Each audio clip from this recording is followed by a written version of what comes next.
West to test their new weapons not on the testing ranges, but rather in the entirety of the Ukrainian territory, on Ukrainians. This is another demonstration that the Anglo-Saxons are playing the role of a catalyst in the Ukrainian crisis. They are contributing to the escalation of this crisis. They are not deterred by the deaths of civilians and huge losses of the Ukrainian armed forces. It's easier for American and British generals to wage wars because they sacrifice other countries, peoples. They do not care about the fate of Ukraine. They only want one thing: to deliver a strategic defeat to Russia. The Crimean bridge was attacked with the use of 2 Ukrainian water surface drones. Alexei and Natalia Kulik, civilians, were killed. Their 14-year-old daughter, Angelina, was gravely injured. What kind of response followed on behalf of the international community and the Kiev regime? Kiev was quite proud, just think about it, quite proud to recognize the involvement of the Ukrainian security forces in this attack. You saw the response of the public. The public infected with Nazism. The Kulik family's tragedy is something that evoked the following response. The injured girl who saw her parents die, who was covered with rubble, who saw her parents' dead bodies under this rubble, they offered that this girl come to the Ukrainian children's camp Azovets. They began openly mocking Angelina, inviting her to take a vacation in Ukraine, and even promised to find her normal, their words, not mine, parents, namely Ukrainian Nazis. Are we surprised to see this? No. Are we shocked? Not anymore, because we have been saying this for many years. It didn't start in 2022. It started a decade ago. We've been talking about it for a long time. We've been urging the international community to take a look at whom the West has nurtured, whom the West has given weapons to, and made them follow the footsteps of ISIL, Al-Qaeda, and other prohibited organizations. And the Azovets camp is a separate story altogether. Ukraine has created a system for educated minors in the spirit of Hitler Youth, including the pro-fascist camps where children are taught to handle weapons, hate people of other nationalities, to propagandize the exclusivity of the Ukrainian nation, and they teach them to rejoice in the killing of Russians, including civilians, not separating fighting from ordinary life, destroying Russians, whoever they are. This is another manifestation of the Nazi essence of the Kiev regime. Just take a look at the response of the international community. No one even noticed this attack. No one took note of the dead civilians or the girl who had to witness hell on earth. They simply moved through this bridge, nothing else. Let me remind you something. Typically, the West likes to consider stories that are not quite as terrifying as these ones, not as tragic as these ones, and turn them into veritable information campaigns, but only when these images serve their ideological purposes. When something fails to fall in line with their outlook, they don't care for children and their lives. They only care about children when they can pick at Russia once again, when they come up with some kind of legend, myth, a false story, come up with a pretext to discuss and condemn Russia. Whenever they face an opportunity to simply express their condolences and say that this is something that cannot be done because civilians are killed, because children suffer, the West has no feelings, no emotions. Just cold-blooded thinking and revulsion, because these are wrong children. These children are not part of the exceptional world. The beautiful garden, the white swans, which is what they see themselves as. It is a catastrophe that a lot of politicians, officials, and journalists show their true colors this way, when what they need is to express their sympathies.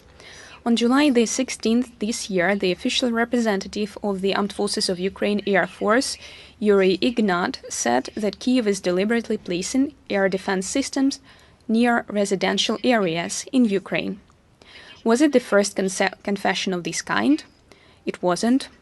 We have heard the same confessions being made on the sidelines of the NATO summit, when Ukrainian representatives trying to show how well they serve the West confessed these things. According to him, away from residential areas, these systems cannot operate. In essence, he confirmed that Ukrainian militants are deliberately hiding behind civilians using the practices and methods of terrorist groups. A few words about the Kyiv regime's attitude to the Crimean Peninsula. Kyiv cannot abandon the unfulfilled hope of returning Crimea to Ukraine. It continues making plans for its further development, their words. In order to increase the economic attractiveness of the peninsula, the Kyiv regime proposes to grow substances that can be turned into drugs on a scale that they could commercialize their exports to other countries. Is that a normal thing? Talking about economic development and benefits for Crimea. Crimea has tremendous economic and tourism potential. We've seen with our own eyes in what state Crimea was in 2014. Why didn't the masters of Crimea see it necessary to benefit from what is natural for Crimea, its nature, its geographical location, its climate? Why weren't they doing anything? Why weren't they building new airports? Why weren't they building new motorways, tourism infrastructure? Why weren't they developing anything? Because it was creeping genocide.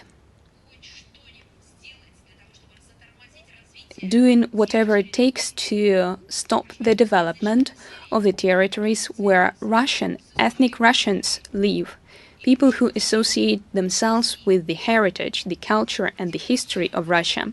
They were doing everything in their power to make these territories suffer.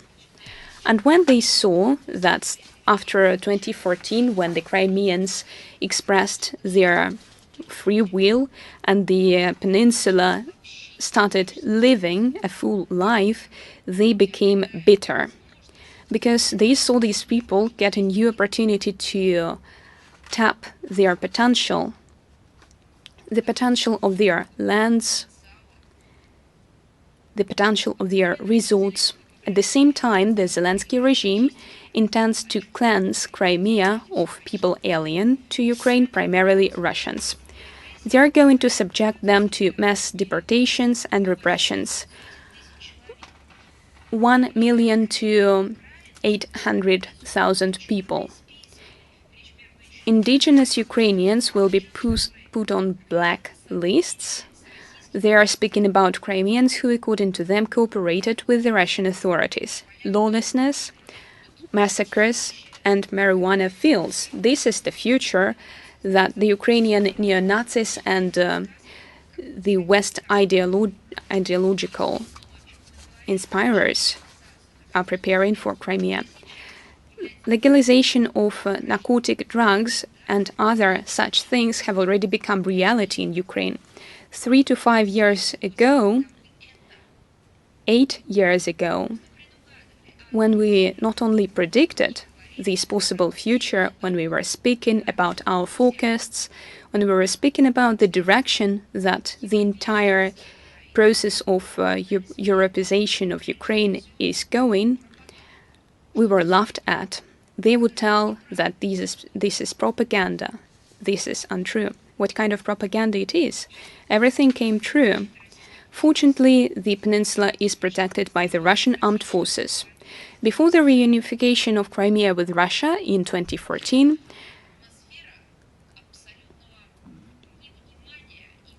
Crimea was abandoned. It was neglected by the Kiev regime, who didn't want to develop this territory, even though, according to the official Ukrainian authorities, it was their territory, but they didn't want to develop it.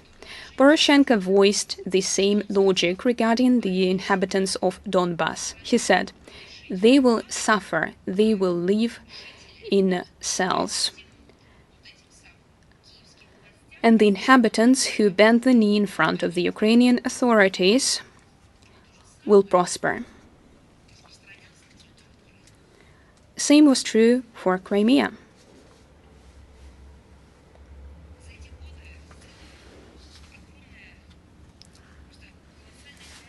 A lot has been done over this year. New highways in Crimea, hotels and health resort facilities have been refurbished. We are not speaking about individual sites. We are speaking about the infrastructural system. A new airport was built in Simferopol. The unique Crimean bridge has been built, and from the point of view of the Kiev regime, it wasn't supposed to have been built, and these are fantasies of Moscow. This bridge is essential for developing the economy and tourism of Crimea, and it was Russia who did it. Ukraine cannot do anything aside from destroying things, but it's not Ukraine as a country who destroys things, it's the Kiev regime. They proved this once again on July the 17th, when it attacked the Crimean bridge, a purely civilian infrastructure facility. It happened just a couple of days after a few days, Kirill Budanov, head of the main intelligence directorate of Ukraine, confessed that they caused a section of the Tavrida highway to be blocked. Friendly fire. Case in point. The leaders of the Kiev regime need to decide for themselves. Are they treating Crimea as their own territory? If they do, that's not the way you treat your own territory. Or is it a territory to conduct creeping genocide? I personally think it's the latter. It's obvious. For the Kiev regime, terrorist methods have become commonplace, typical practice, and the scale can only be rivaled by the most odious terrorists in history. There is another topic linked to the horrors witnessed by people living under the Kiev regime. Kiev continues abusing priests of the Ukrainian Orthodox Church. Metropolitan Pavel, the vicar of the Kiev-Pechersk Lavra, was placed in a pre-trial detention facility last week, despite his serious illness, which amounts to torture. An exorbitant amount of bail was set, 33 million hryvnias, which is roughly the same as 80 million rubles. That's a lot, a very high bail for international oligarchs. Moreover, the authorities did not even let people who sympathize with the priest help him. The account set up for collecting donations was blocked. It is indicative, and I think that we need this comparison. Bail for a criminal in the Transcarpathian region who is accused of selling young children for black transplantology amounted to just 1 million hryvnias, which is 33 times less than the bail set for the priest. Can you imagine that? Someone who is doing something worse than pedophiles, he was accused of selling young children to be used for their organs to be harvested. A terrifying fact. And the authorities were ready to let him go for only 1 million hryvnias. And Metropolitan Pavel had to pay 33 million. These 33 million are rather symbolic. Essentially, these are 33 pieces of silver, another proof of the Satanist essence of the Kiev regime. Speaking of the man accused of selling children for organs, what happened to him? The bail was paid, and this person who is accused of a grave crime is free, is walking free, has been doing so for a long time, probably looking for new victims. Another topic, I just would like to remind you, if you remember the crucifixion of Christ, the killer Varava was released, so the history repeats itself. So, situation with the accusation and abuse of the hierarch of Ukrainian Orthodox Church is yet another indication of the large-scale violation of human rights and freedom of religion, as well as absolute arbitrariness and lawlessness of Ukraine, and Satanism, of course. Another question: where do the West look when each year they published the accusations with respect to those who bully the religious leaders? So this is a chance for them to make some statements. Nothing. They do not see, do not hear anything. We do not rule out that the persecution of Orthodox clergy is a part of Kiev's campaign to steal and move to the West Ukrainian cultural property and relics, many of which are kept in the churches and monasteries of the Ukrainian Orthodox Church, including the walls of Kiev, Pecharsk, Lavra. Metropolitan Pavlo was an obstacle to realization of such plans. Just to remember, 16 unique exhibits from Kiev National Museum of Arts, named after Bogdan and Varvara Chernenko, have been already taken to France. Exhibition of artworks from 7 more Ukrainian museums were announced in the French media. Of course, they will not be returned back. I don't believe so, and that would be the case. According to Alena Zhivkova, deputy director of the Hanenko Museum, quote, Ukraine's goal is to transfer as many exhibits as possible to museums in Poland, Germany, Lithuania, and France. No surprise. This is the Zelensky's government and those who are in power. So they were nominated by the West. So this is the payment, the order. So they implemented this. So the black soil has been already moved to the West. Now it's the turn of the cultural heritage, everything related to the Orthodox culture. Last week, Ukrainian armed forces continued shelling peaceful objects in populated area of Russia's new regions, demonstrating once again that Ukraine has long treated the inhabitants not as compatriots but as the worst enemies. On July 14-15, the residential quarters of the town of Alyoshki, Kherson region, were shelled several times, including with incendiary munitions. As a result, 4 households and civilian vehicles were destroyed. The media published video evidence that on July 14th this year, Ukrainian militants shot a car with civilians near the town of Ugledar. After the crime, they tried to cover their tracks by pushing the car with the killed people off the road. So where is the UN Secretary, who is quite attentively watching the trajectory of the North Korean missiles, which allegedly by UN Secretary fell in the special economic zone of Russia? So where is everybody? We published this information officially. This is a good chance for investigation by the UN Secretary. The military of Ukraine launched an artillery strike on Kuybyshovsky district of Donetsk, which started a fire in an apartment building. Several children were injured.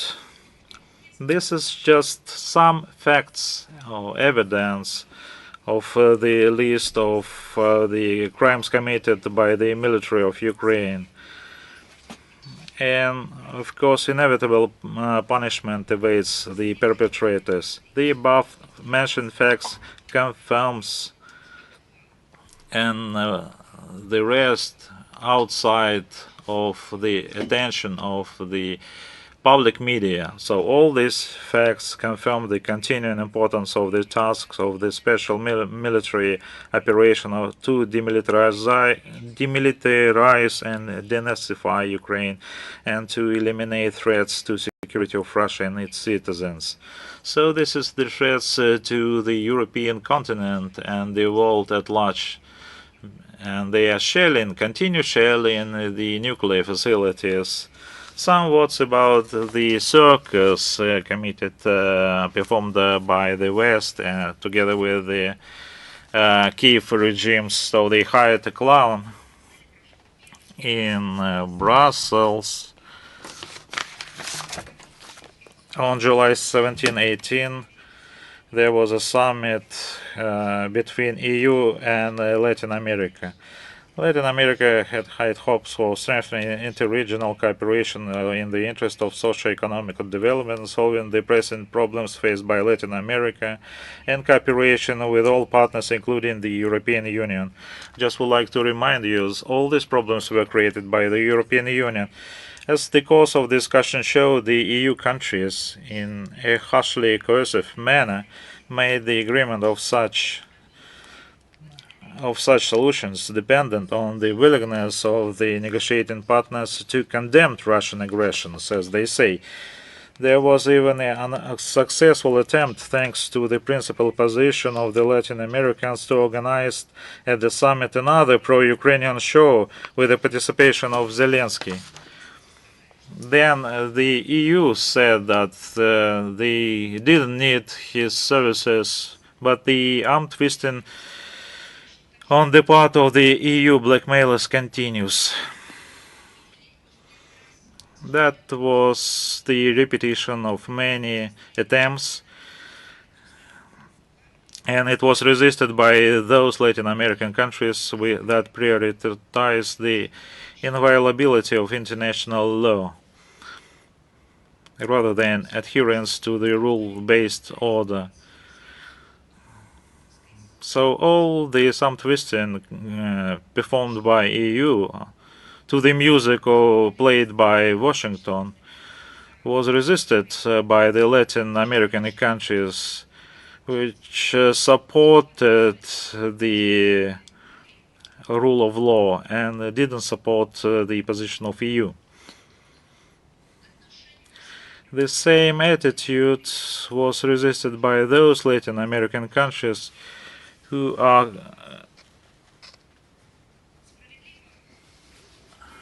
object the use of case shells. We remember that we talked a lot about the forceful recognization of the international relations. This topic is high on the international agenda, because we are not talking about the conflict between Russia and Ukraine, but rather than the hybrid war inspired by the West, and they use Ukraine as a tool, a weapon against Russia. But one case is you discuss the roots of the crisis, and the other thing is just to impose some topics which are incorporated into documents, agendas of the West with its partners, which do not have anything to do with the cause of the dialogue. We are forced to state that supporters of respect for international law and basic diplomatic ethic have been confronted with blatant diktat on the part of the EU and scrupulous play on the natural desire of all Latin Americans to strengthen CELAC and to develop coordinated responses to a wide range of challenges facing the region. Members of the European Union have openly tried to divide Russia from Latin America, with which we have had for many decades the tradition of friendships, cultural affinity, and mutually beneficial cooperation. There are no other values, so they would have incorporated some topics into these documents.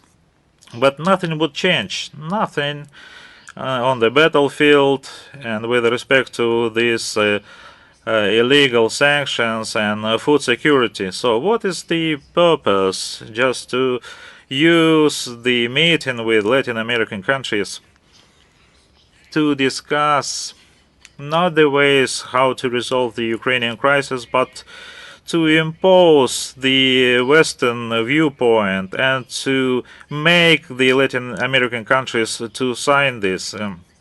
Just to have a divide between Russia and Latin American countries additionally, and additionally to show their own dictatorship, their possibilities to use coercive measures. They are proud of that in the West.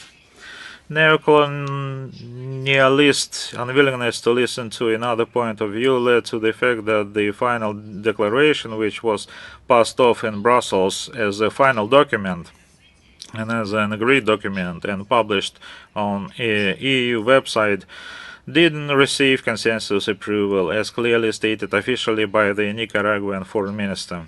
As for the Russian side and the Russian Latin American ties, those who hoped to sow discord between us have not succeeded and will not succeed. The good traditions of mutual sympathy and readiness for equal interaction on the basis of universally recognized norms of international law, mutual respect in the first regard, consideration of each other's interest, and understanding of contemporary world realities will be strengthened.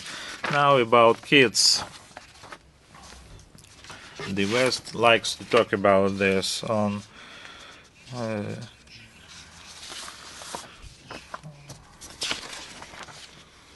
July 12th on this year, a report on violation of rights in the process of inter-country adoption in the United States was published in the website of Russian Foreign Ministry. For many years, the sphere of the adoption in the United States has remained non-transparent, corrupt, and resource-intensive. Violations of children inalienable rights by the U.S. side have become commonplace, and cases of violence against children continue to be recorded. Washington stubbornly refuses to accede to the UN Convention on the Rights of Children. Why? The United States is the only state which hasn't ratified this document, because this is the obligation. Without just blank talking, you should follow this convention, and they don't like this. It provides for basic standards of comprehensive protection of children's rights, as well as Washington stubbornly refuses to accede to the bilateral conventions with the states from which they adopt the children. So they are unique. They are geographical point for norm setting. They should make rules, and they should check how these rules are followed. And this is the international law. It has nothing to do with the international law. This is just mandatory rules. Children from Russia were the victims of these crimes. As you remember, until January 2013, Russia was the leading country in terms of the total number of adoption of persons of Caucasian race. And indeed, this is a very important fact when they adopted and they said they should adopt, they asked for white children. We remember the tragic cases of cruel treatment and violence against adopted minors from our country. Murder, rape, bodily harms, injuries, and left in a very dangerous situation. Illegal adoptions of children from Russia by same-sex couples and cases of assignment of parental rights to unauthorized persons have been on the rise. So another term, just resale, reassignment. What does it mean? In the United States, they get some benefits for this. Responsible U.S. agencies often fail to honor their commitments, and their inaction is covered by the U.S. State Department. I remember very well those talks that we had at that time when we asked the United States to follow at least some norms of laws, and the U.S. State Department has nothing to do with that. It's up to the regional authorities about monitoring the rights and rules of adoption, with access or not access to the families with adopted children. You remember when the Russian ombudsman on rights of children and human rights together, they tried repeatedly to get access to the children adopted into the United States. Rage for Kids, where they didn't get any access to. Now they're trying to cover, the U.S. State Department, the effects of these violations. How? They just put a blank eye on high-profile violation, criminal, administrative, and migration laws. The American authorities have repeatedly concealed in violation of international law and 1964 bilateral U.S.-Russian Consular Convention forensic medical documents relating to child victims from Russia and denied consular access to minors who have been victims of physical and sexual abuse, ignored relevant requests from Russian competent authorities, including General Prosecutor Office and an investigative committee. At the same time, the standards and responsibility of American adoptive parents were systematically lowered. You remember the case when the adopted kid was just put on the plane to Russia and deported to nowhere. But at least it wouldn't have been so bad, but the kid, one without any protection and guidance, was put on the plane and sent to Russia. Not to say that we have consular offices and representatives of the civil community who have addressed this thing without getting such problems. So this adopted parent just put this kid on the plane and said that he will do it. Someone would take care about these kids, the border guards and others. So this is the level of responsibility on the US side. And all this was the reason for the ban on adoption of Russians by US citizens since January 2013. As a result, the focus of this activity shifted to Ukraine and other post-Soviet states, which are now seen as new markets for adoption of children belonging to the Caucasian race. So they have even a new special term which they apply to these kids they would like to adopt. White Caucasian. This is once again about the question whose life matters and the color of the skin. After the Russian Federation was forced to launch this military operation to demilitarize, denazify Ukraine and protect Donbass, the problem of American adoptions by Americans of the kids from Ukraine has become particularly acute. Today, they consider Ukraine as one of the main sources for international adoptions of children of predominantly Slavic origin. And you know all too well that these children not only become hostages, they are sacrificed. And there is a special procedure of adoption for that. No one will ever know about their life, about their fate. We've seen it all. For many years, we have been battling for learning what happened to the children who were adopted in the 90s. What happened to these children? How they grew up, where they live, what kind of help or support they might need. Zero. No information whatsoever. Moreover, we even tried to follow the adoptions that took place in the 21st century, just to have some control. Will the child stay alive after being sent to an American family? But there was no success even then.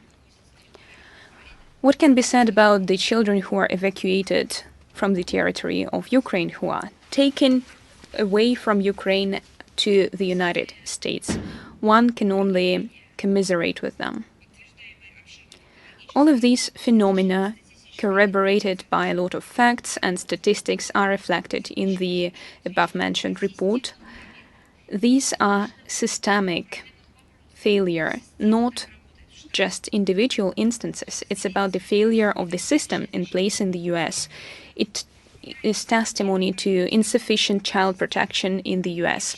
Parents, the state system, NGOs, none of them are capable to guarantee the protection of children at the level corresponding with international standards. The attempts of the US to fashion itself as a defender of children's rights are not supported by the case law or the laws in place in the country. Washington has nothing to boast about here.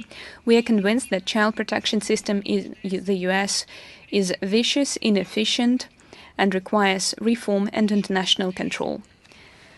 I urge you to take a look at this report. The link will be made available in today's briefing text. Another topic where the US considers itself to be a pioneer of freedom of speech, we've taken note of another violation of rights and freedoms in the internet by the US Secret Services. According to the Congress report, the FBI made Meta and Google corporations to block the accounts of users suspected of Russian propaganda, namely pro-Russian views.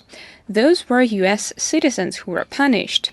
And it might sound ridiculous, but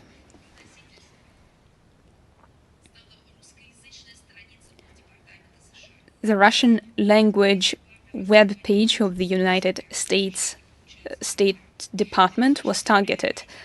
There is a police joke: when you investigate, just don't make yourself a suspect. The United States lectures the world about freedom of speech in the internet and has once again been caught red-handed in censoring. The notorious First Amendment amendment to the US Constitution is being violated. Right now, Joe Biden's administration is trying to appeal the recent court ban on the authorities to interfere with the activities on social networks. This is worse than censorship. You know why? Because sometimes various countries have their own traditions. Sometimes the professional community engages in censorship. Various representatives of various professions, journalists, lawyers, who are engaged in censorship on the basis of clear, defined laws. Here we have a curious mixture of influence of the Kiev regime and the tasks that the US secret services are facing. It's not censorship, it's dictatorship, something which is much worse. This story is indicative of the lack of autonomy of American IT giants, despite their publicized status as transnational corporations that used to prohibit themselves from introducing any restrictions that would not be in line with the principles of freedom of speech, opinion pluralism declared in the US. Right now, Meta and Google are willing to compromise both market and ethical principles to please the deep state and the US government. It is no secret that these companies and others, including Apple or Microsoft, are working along Washington's ideological guidelines and assist American intelligence agencies in illegal deeds. We urge all users of their products and services to remember who controls the Silicon Valley.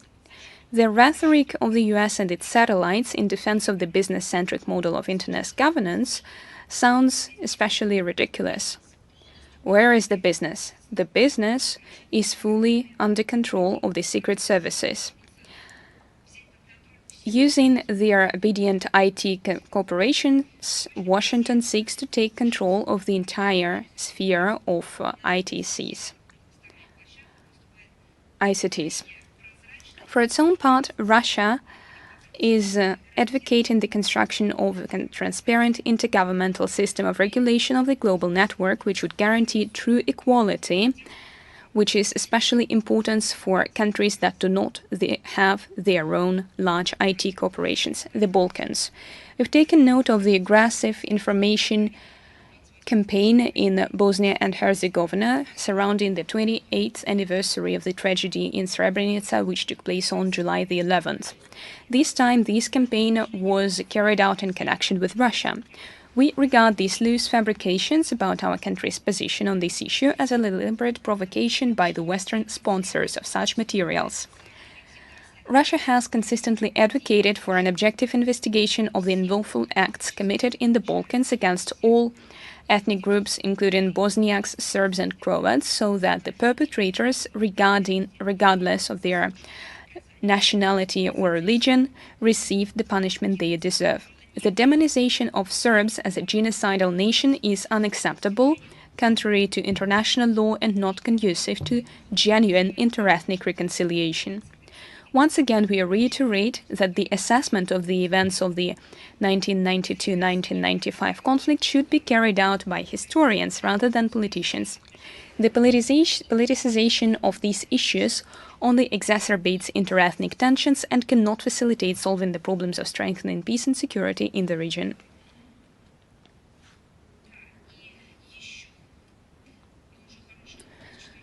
Good news from the same place. On July the 4th this year, a monument to the Red Army soldiers killed during the Second World War was unveiled in the village of Racha, Republika Srpska, within Bosnia and Herzegovina. Local authorities and representatives of the Russian embassy took part in the ceremony. The event received broad coverage in the media. We see this event as a tribute to the glorious pages of our common past, a confirmation of the inviolability of our traditional, cultural and spiritual affinity, of our coinciding positions in the fight against falsifying the history. We are grateful to the municipal authorities and concerned citizens who cherish the memory of our heroes who liberated the Balkans from the Nazi invaders. We appreciate the Serb people's unwavering attention to and genuine care for Russian war memorials. Another topic related to the Second World War, July the 5th to August the 23rd, 1943, one of the most significant events of the Great Patriotic War took place, the Battle of Kursk. The battle was aimed at disrupting a major enemy offensive and crushing its major forces. By its scale, the forces and means involved, the battle became one of the key events in the course of the Great Patriotic War, a fundamental turning point in the war that began along with the Battle of Stalingrad was completed and the Red Army finally took over a strategic offensive. In the Kursk salient area, the 900,000 Nazi grouping was opposed by the forces of three fronts: the Central, commanded by Army General Rokossovsky; Steppe, commanded by Ivan Konev, Colonel General; and Voronezh, Army General Nikolai Vatutin. On July 11th to 12, 1943, the largest tank battle in the history of the world took place near Prokhorovka. The Soviet soldiers' valor and courage and the military ingenuity of commanders allowed the Red Army not only to thwart the Nazi offensive, but also launch a large-scale counter-offensive as part of the Oryol strategic offensive, Operation Kutuzov. It resulted in the liberation of Oryol and Belgorod. The festive salute was given in Moscow on August 5th, 1943. The liberation of Kharkov on August 23rd, 1943 marked the end of the Battle of Kursk. After the failure of Operation Citadel, the Wehrmacht became aware of the imminent defeat awaiting Nazi Germany. Hitler's European satellites grew increasingly nervous and began a frantic search for ways out of the war.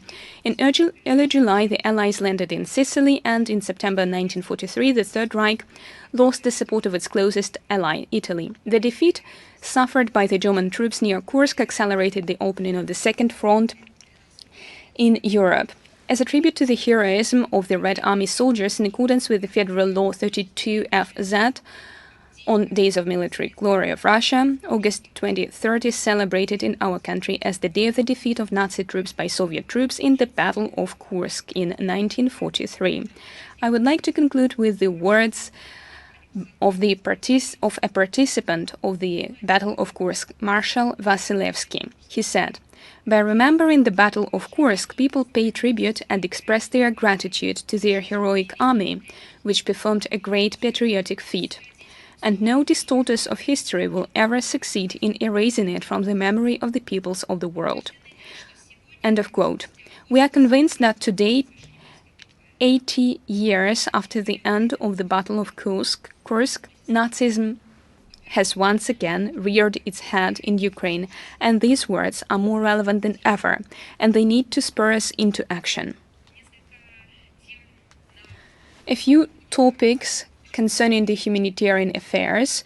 Between the 28th of June and 3rd of July in Addis Ababa, Days of Spiritual Culture of Russia in Ethiopia took place, marking the beginning of a series of events under the auspices of the Ministry of Culture of Russia dedicated to the upcoming 225th anniversary of Alexander Pushkin. The main events, including a roundtable on preserving the spiritual and cultural heritage of the two countries, took place in Addis Ababa at the Russian Center for Science and Culture, where a photo exhibition of the Museum Reserve Kizhi was displayed.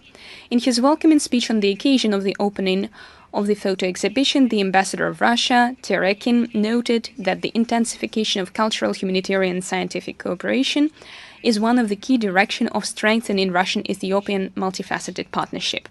Russia and Ethiopia appreciate the cultural and spiritual ties between our peoples and countries, which have historical roots.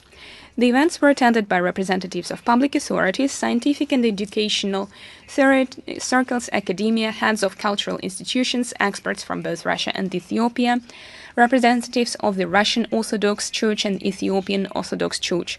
The events were covered by reporters by the largest news agencies, Fana, Walta, and ENA, Ethiopian agencies. The Days of Russian Spiritual Culture became an important event in the social, political, and cultural life of Ethiopia and gave a powerful impetus to the development of our bilateral cultural and humanitarian partnership.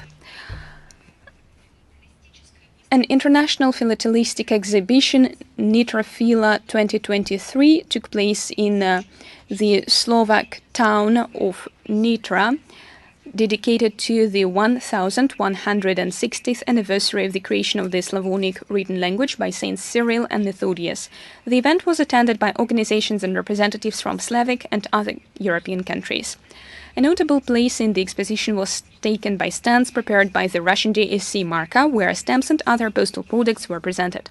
The visitors could see the images of the first Slavonic enlighteners, Cyril and Methodius, Ivan Fyodorov, the first printer, trace the history of the Russian literature, which came out of the common Cyril and Methodius cradle. The exhibits also included postal miniatures in the series Russian literature, dedicated to outstanding writers and poets Pushkin, Tolstoy, Dostoevsky, Turgenev, Chekhov, Kuprin, Bunin, Akhmatova, and others.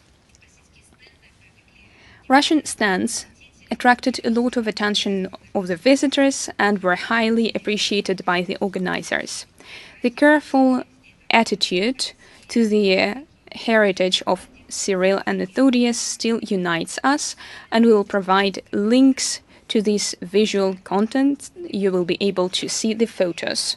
The links will be available in the text of the briefing. On the 20th of July, the Colombian people, with whom we share historical ties of friendship and cooperation, celebrate their national holiday, Independence Day. In 1810, Bogota embarked on the path of liberation from colonial dependence. In Russia, Colombia is known as a country with a rich history which carefully preserves its traditions and national identity, confidently pursues progress, firmly protects its sovereignty and the right for independent development. We appreciate the constructive and self-sufficient nature of relations between our two countries.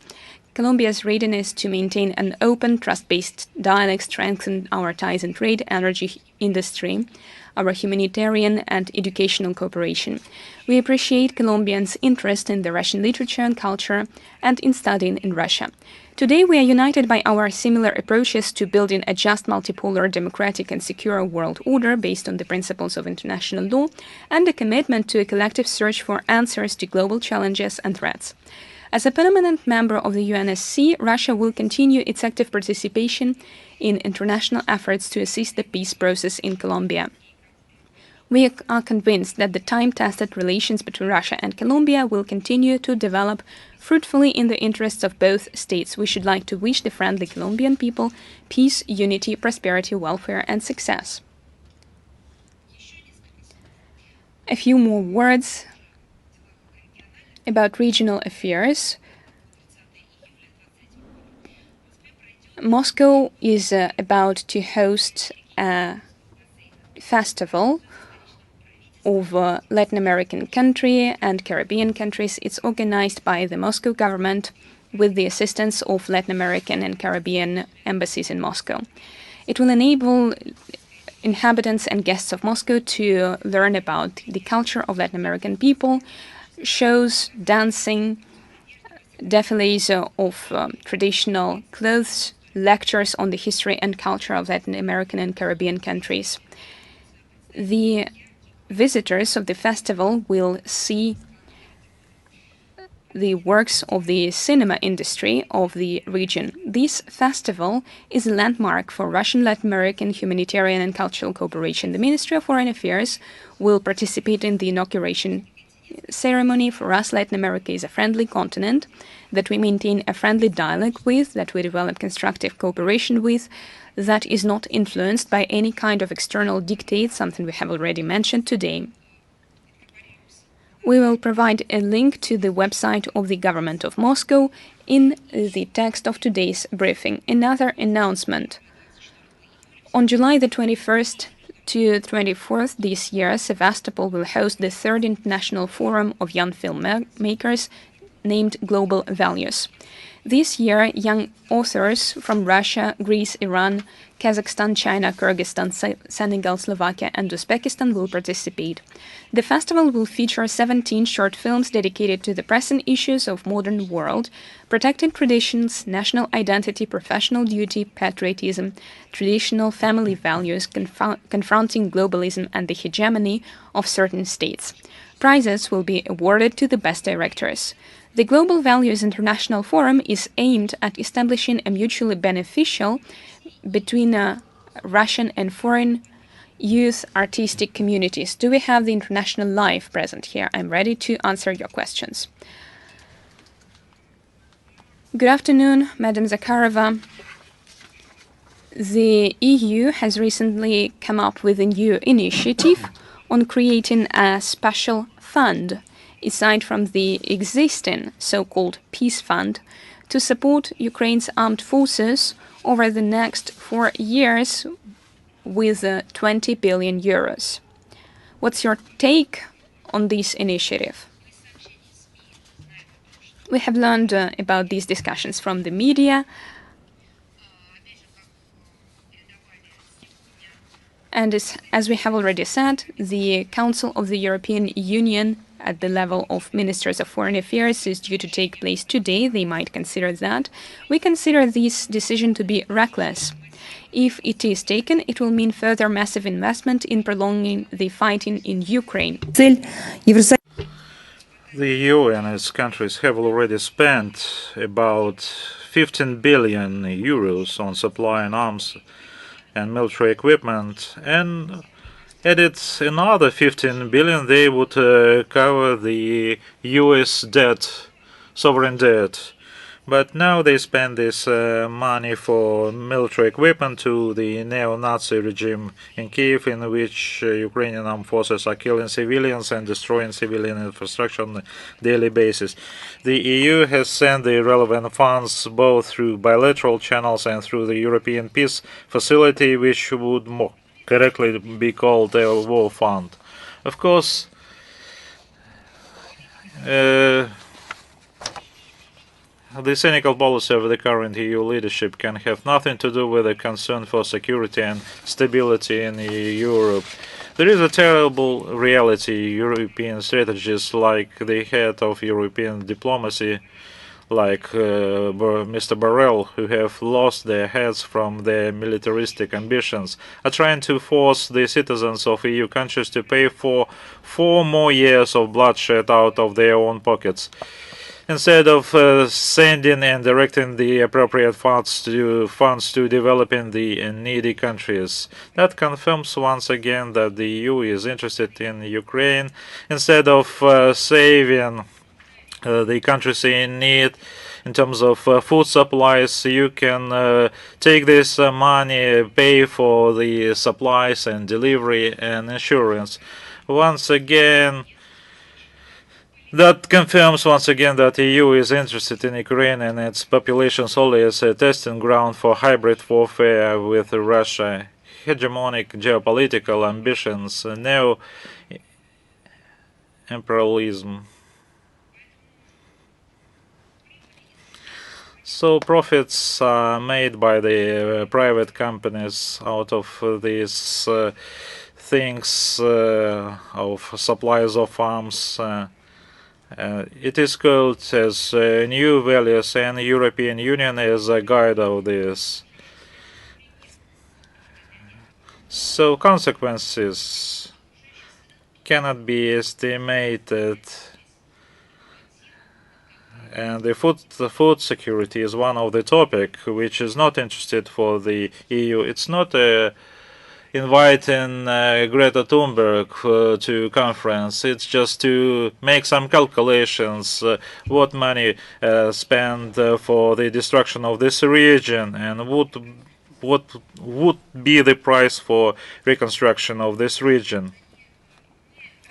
They are not expecting and calculating and analyzing what would be the consequences of arms supplies, which in mass is going to the blackmail markets of illegal arms deals, illegally, because many of these supplies are not going into Ukraine to the battlefields, but they just remain somewhere in the hands of the mediators.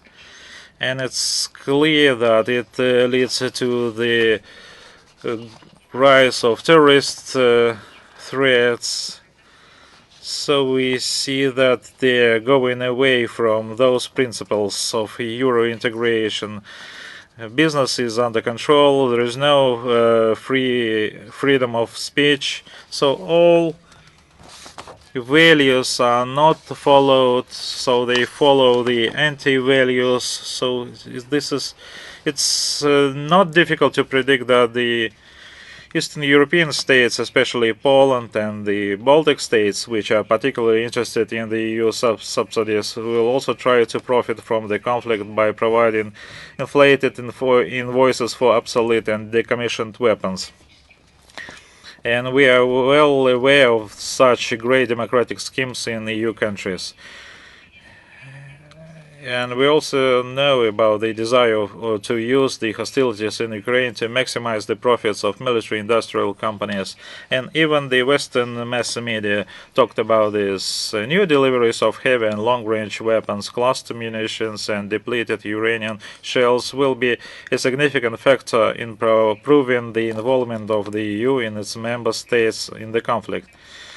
Just recently, I made an interview to Western mass media just on the eve of NATO summit, and they asked me if whether NATO is a party in this conflict.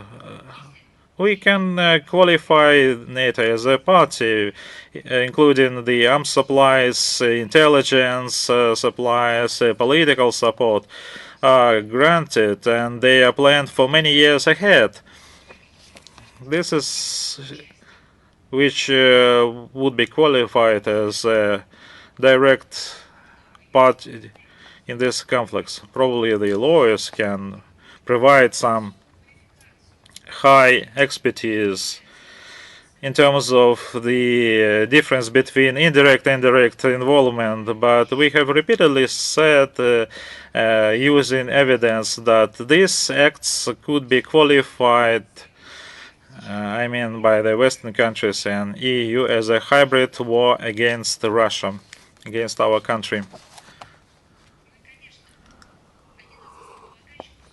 And of course, one of the important factors of using war against civilians, this is the shelling of the Crimea bridge, which is done out of the supplies provided by the Western countries and not by this bridge and all these acts of terrorism. Russia will make every effort to reliably ensure its territorial integrity and security of its citizens and to bring to justice all those involved in committing war crimes and terrorist attacks against our country and citizens. Sometimes I'm asked, do you have clear evidence that these drones, specific drones or specific parts of a shell or munition was supplied by the NATO countries or the Western countries? We have such evidence, and we also made public the numbers of the arms deliveries, and the main important thing is that the military intelligence is and the guidance is done by the Western satellites using their satellites, their instructors, and so-called not instructors but the handlers of Kiev regime being summoned to Ukraine. So this is direct involvement in all Ukrainian criminal activities. Another question. Recently, the president of Turkey said that Russian peacemakers should leave Nagorno-Karabakh by 2024. I just would like to remind you that Ankara is not a party to the statement of the leaders of Russia, Armenia and Azerbaijan of November 9, 2020, on the basis of which the Russian peacekeeping contingent was deployed in Nagorno-Karabakh conflict zone. Document clearly outlines both the terms of their states in the region and the parameters of the possible extension for the next 5-year period. Russian peacekeepers continue to play an important stabilizing role in Nagorno-Karabakh. The main function is to maintain the ceasefire and prevent hostilities. Given the continuing tense situation in the region, its activities are now even more in demand. In this connection, we know the well-coordinated interaction with Turkish partners within the framework of the joint Russian-Turkish Center in Agdan district. RIA Novosti. Are you here? Good morning. Could you comment on the refusal of the European Court on Human Rights to consider the complaint of Russia against Ukraine filed on July 2020, saying that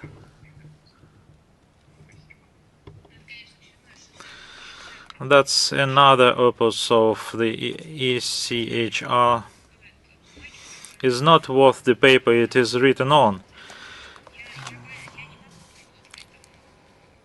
It can be taken, I can qualify this as a document, opus.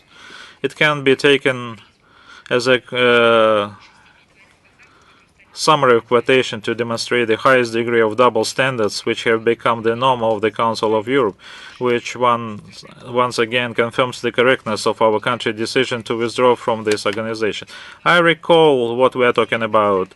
In 2021, Russia submitted to the court a huge body of evidence of human rights violations by the Kiev regimes, discriminations against the Russian-speaking population in Ukraine, systematic atrocities against the inhabitants of Donbass, persecution of pro-Russian journalists and media, failure to investigate the tragedy in Odessa and Maidan killings, Ukraine's failure to close the airspace which led to the crash of flight MH17, the water blockade of Crimea and the other blatant violations by Kiev regime. As early as in 2021, it became clear that ECHR wanted to sweep an inconvenient complaint under the rug. It has twice rejected Russia's request for the imposition of interim measures that would encourage Kiev to follow the European Convention on Human Rights.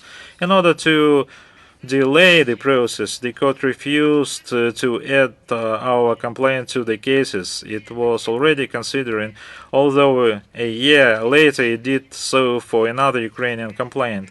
Now, the court does not even need to cover its blatant indulgence of Kiev and Maidan authorities because did not receive Russia's response to its letters. This is, by the way, does not prevent it from rubber stamping hundreds of decisions against our country. That's an absurd situation, something out of Gogol. It would not be a bad idea to consider the Russian complaint because Article 37 of the European Convention on Human Rights even obliges the court to consider a case if respect for human rights requires it. In the case of Ukraine, according to this court, it's not required because, pay attention, everyone can file individual complaints against Kiev. Incomprehensible formalism put to the absurd situation. If the inhabitants of Donbass and all those who defend Russia have spoken, had the opportunity to obtain justice in Ukrainian courts or in Strasbourg, there would be no Russian complaint with many volumes of appendices. Where are the proverbial high European standards? I should like to ask the court separately why it persists in writing its letters to the portal through a certain electronic portal which is no longer used by Russia and is purely voluntarily for the states. It's now clear why the court persistently ignored our numerous notes that only way to communicate with Moscow remains the diplomatic channels. If you don't have any questions, let's move on. Russia Today.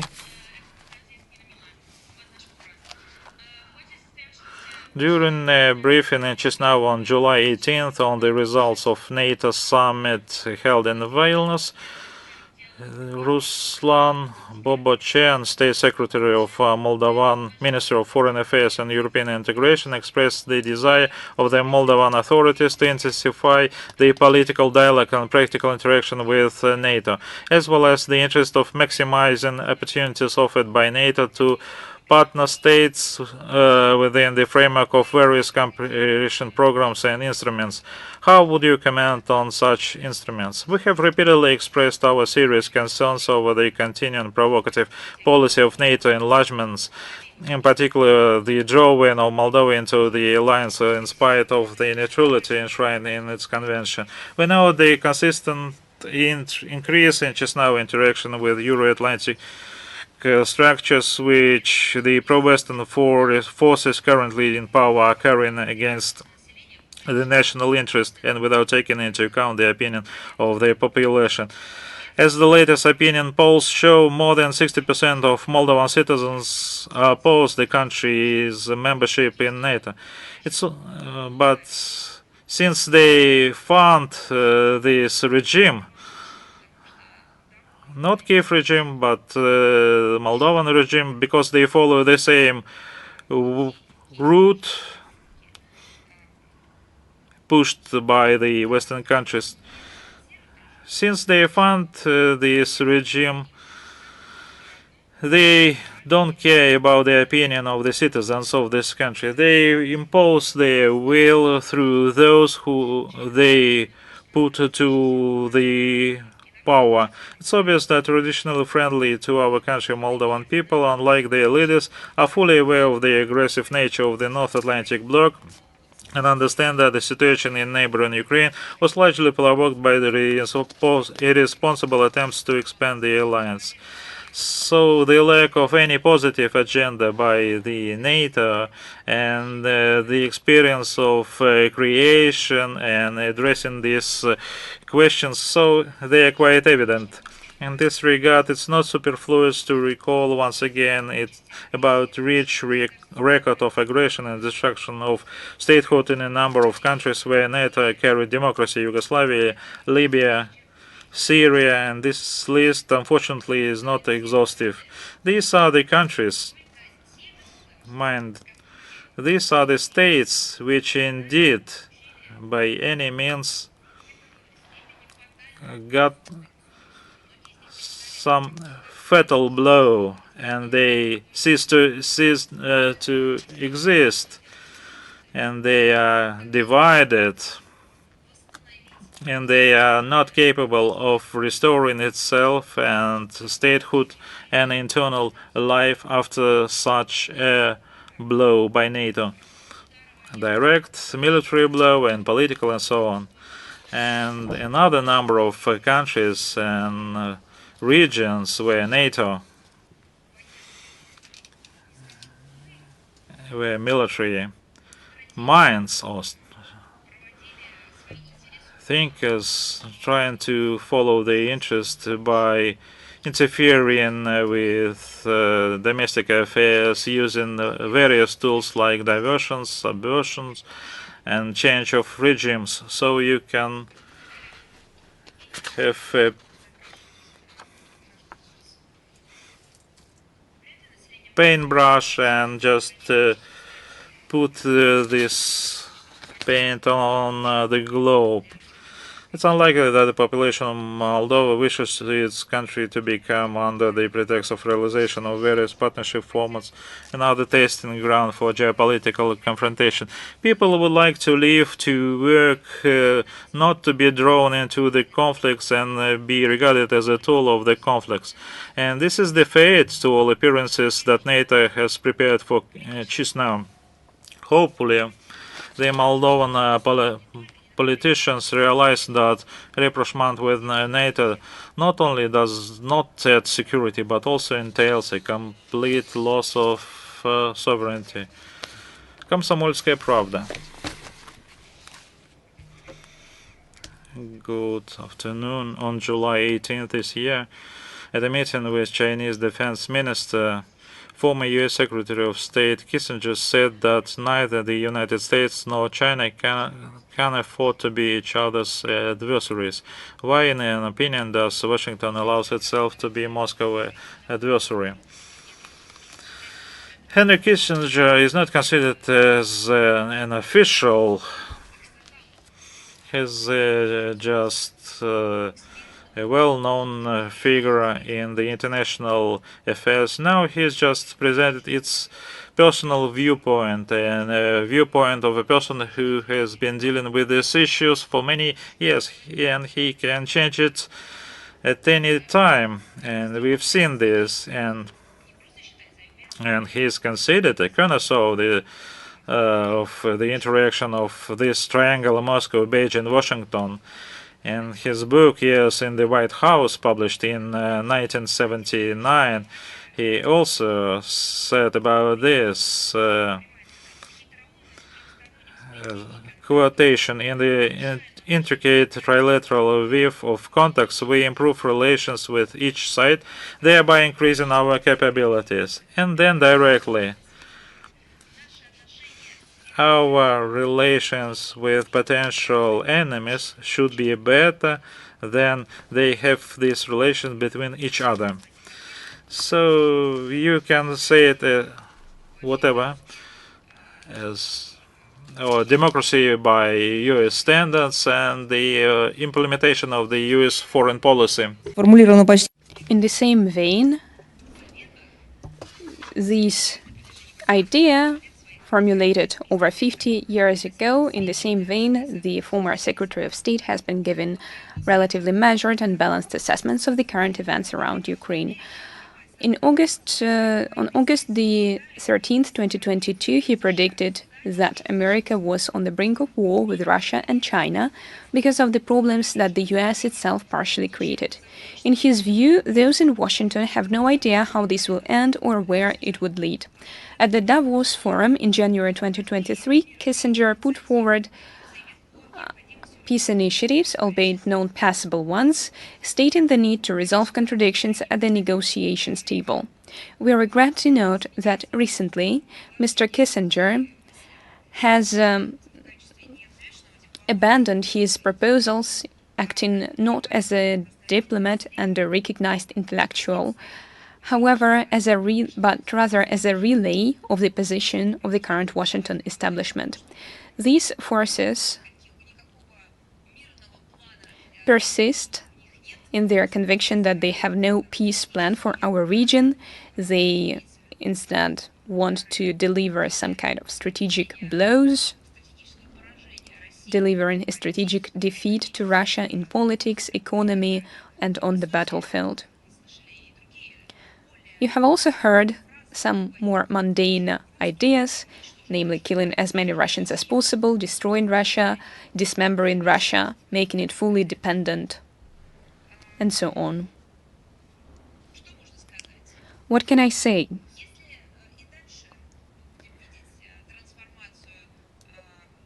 If the transformation of the American former diplomat that has accumulated a lot of personal and professional experience to a point of relay, a broadcaster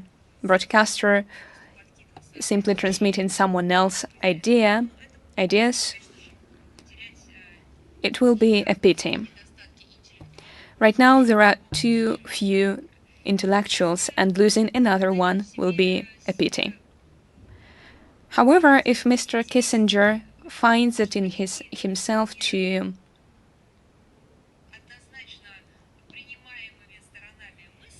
share some ideas that are interesting, however, even though they are not acceptable for the parties, ideas based on his professional experience and expertise.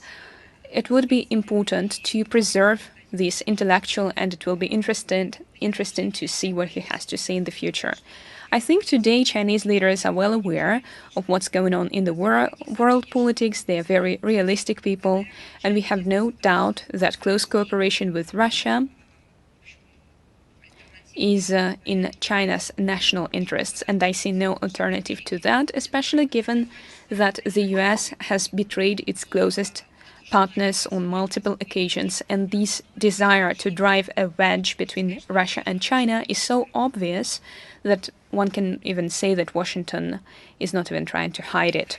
Let us move on. Do you have news.ru present here? Good afternoon, news.ru. First question. Austrian Chancellor announced there is support for the peace initiative to resolve the Ukrainian crisis proposed by Brazilian president. It is noteworthy that Austria is a member of the EU, and Brazil's plan stipulates that the world community recognizes Crimea as part of Russia. Will this plan continue to grow in popularity, or in the non-aligned movement, or in Europe?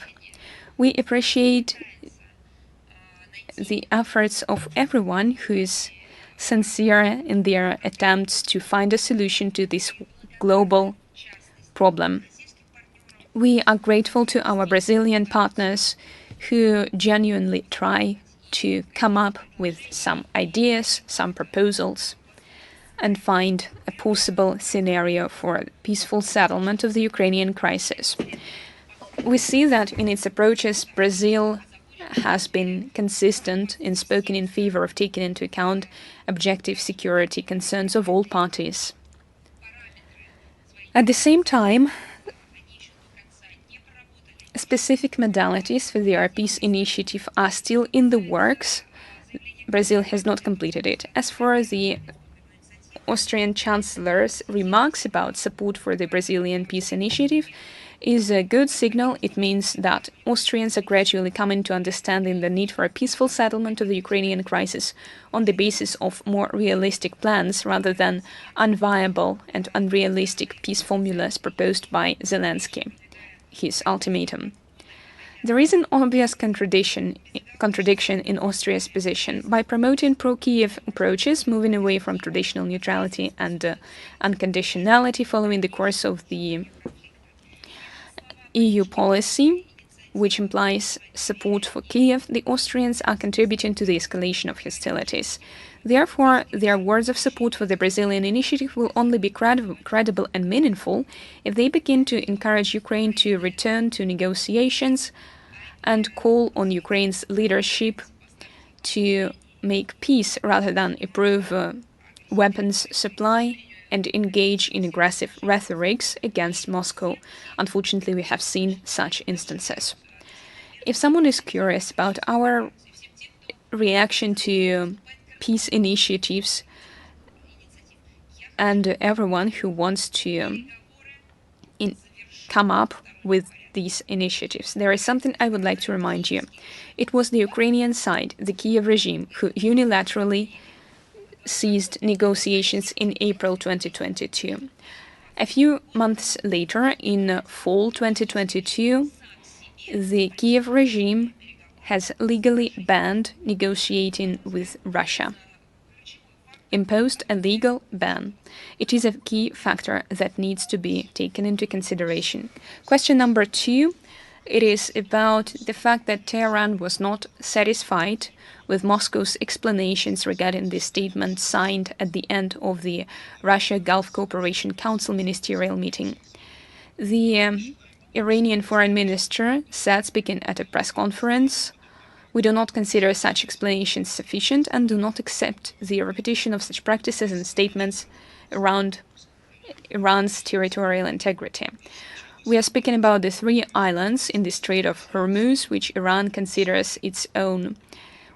Will these dispute prevent the preparations of the Treaty on Strategic Partnership between Russia and Iran.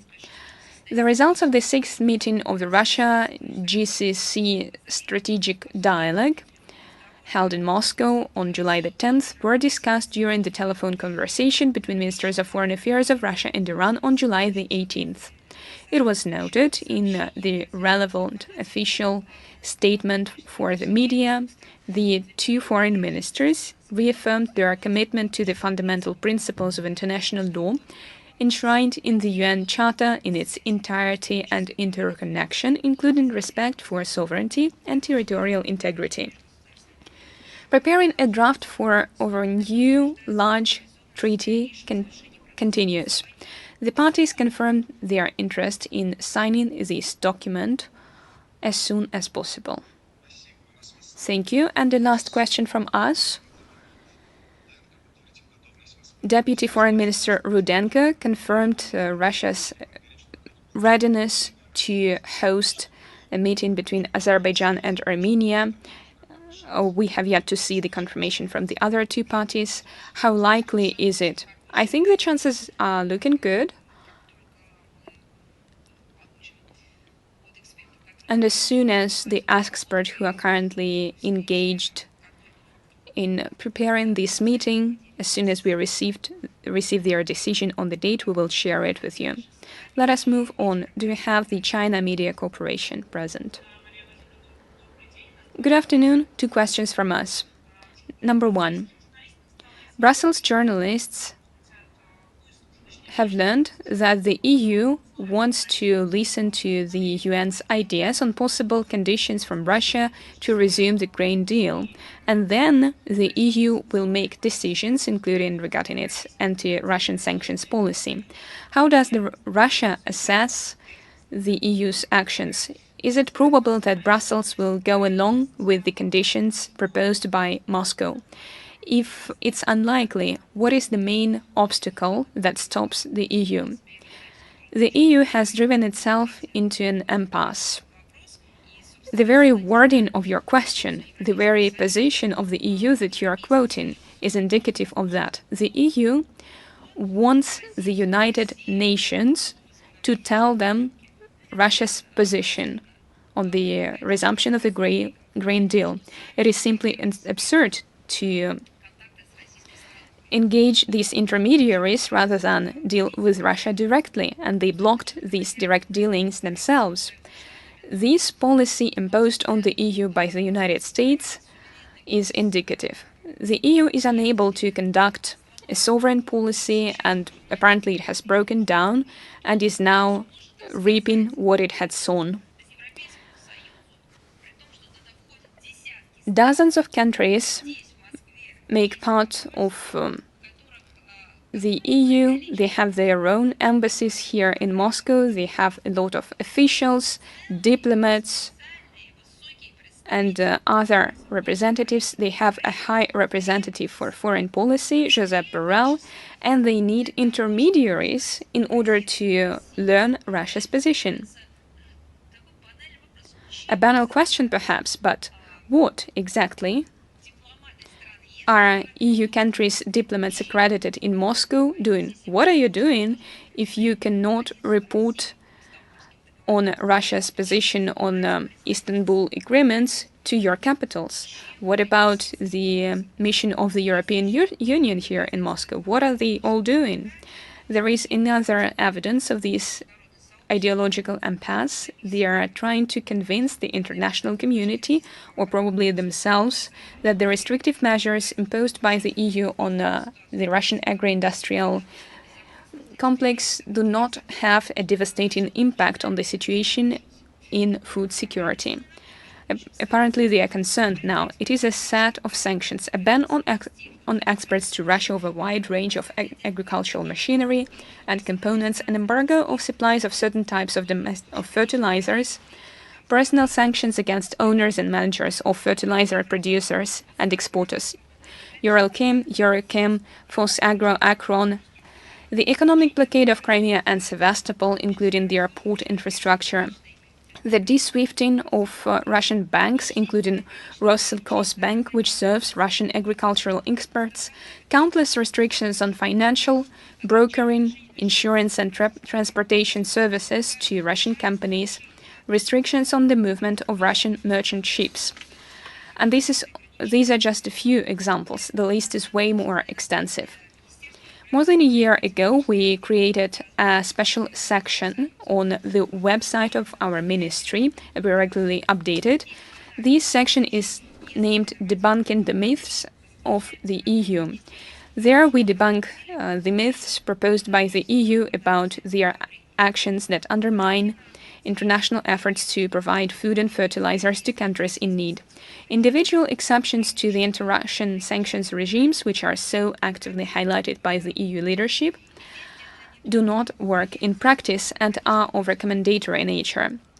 This is not only because of the extremely complicated bureaucratic procedures, which are at the mercy of EU member states, but also because the EU businesses and third countries' businesses are intimidated by Brussels. A special EU emissary has been appointed, traveling around the world trying to force the authorities of sovereign states to comply with EU's illegitimate restrictions against Russia. And after that, they are surprised that the package of measures that they introduced against Russia have, in fact, an impact on the global situation. The situation can only be rectified if the EU sanctions regulations are amended. The clarifications provided by the European Commission are mere words. Any and all changes must be approved by all EU member states. And given the Russophobia running rampant in EU capitals, this option is hardly realistic. The EU pro-American minority, including the Baltic states and Poland, simply tell the EU majority what to do. Apparently, they are ready to sacrifice absolutely anything, including their own people and the peoples of developing countries. For them, that means nothing. The only thing they want is to avoid any weakness with regard to our country. If the EU leadership needs to use the UN authority as possible leverage against our country, it's not a realistic option. Together with its reliable partners, Russia will continue making efforts to ensure global food security. Thank you. We have another question. You have already mentioned this topic, but we have some further clarifications. It's about your position on cluster munitions supplied to the US. This topic has already provoked a lot of condemnation on behalf of the UN, the UK, Germany, Spain, and Canada.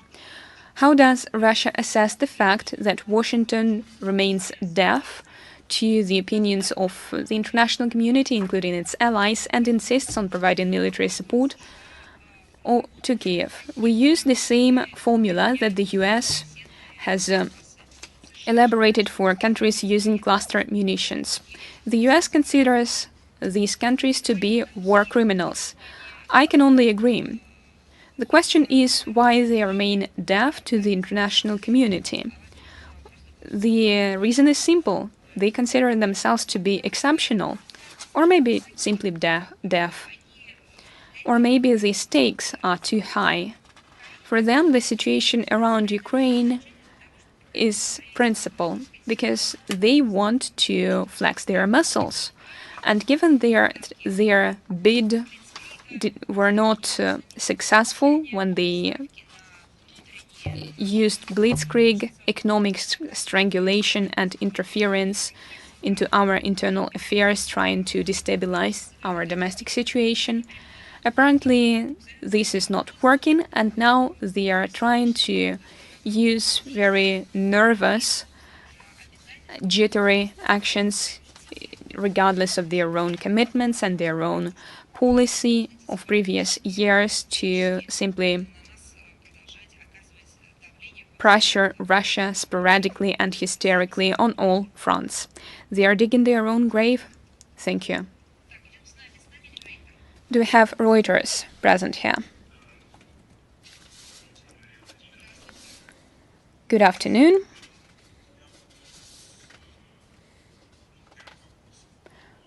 I have a few questions about the upcoming BRICS summit.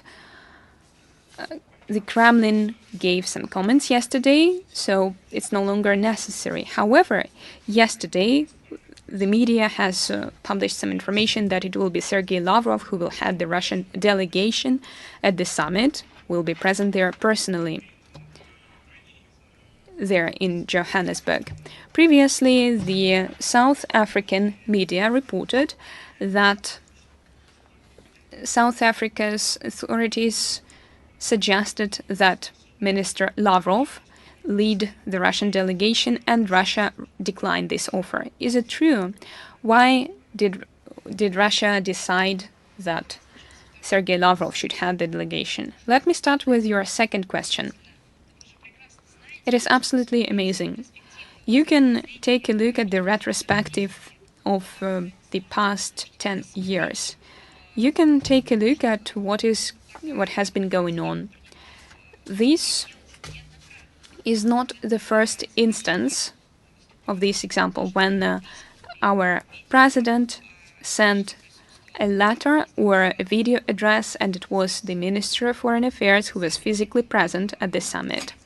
Or maybe the delegation was headed by some other head of another Russian agency representing the government of our country. So this scheme has been repeatedly applied. Probably I try to make a list today for those who are interested in this, of these events. And secondly, the country itself determines who will lead the delegation of this country, not the politicians, not experts.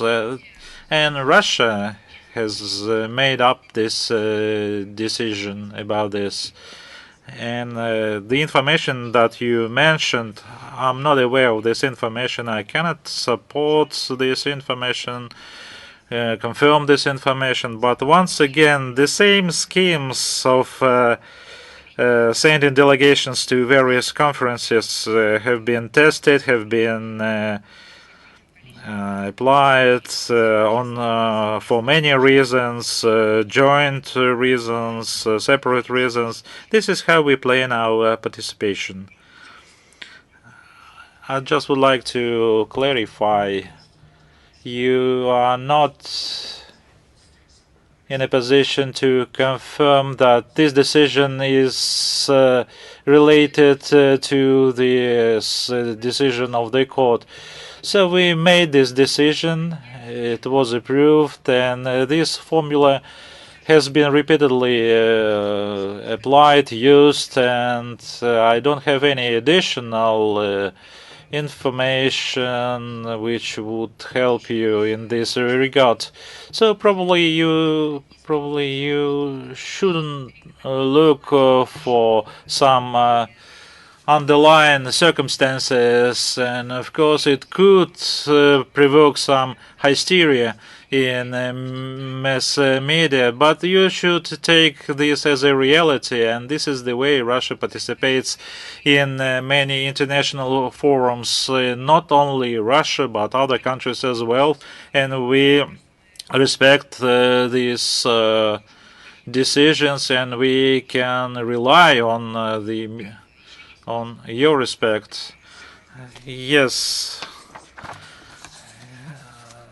of course we will listen very attentively Mr. Vershinin's briefing on grain deal, but Politica published a piece of alternatives which was dedicated to some alternatives to the grain deal, and it probably is some convoying of grain ships by Turkish Navy from Odessa, and Politico notes that such an option is not considered as realistic, as it could provoke an open confrontation between Turkey and Russia. I just would like to listen to your comments on these publications, and could such an option really provoke a military conflict between the countries, and especially the background of statements by the defense ministry, which said that it would regard this as a military potentially provoking some conflicts, especially, and would it help the grain supplies to the international market? Of course, you were right by saying that Deputy Minister, Foreign Minister, tomorrow will tell about this at the press conference, and the article in Politico where the authors are just analyzing the situation of grain supplies. It's a very strange story. A year ago, all the agreements were made after the global hysteria, saying or claiming that the world is starving.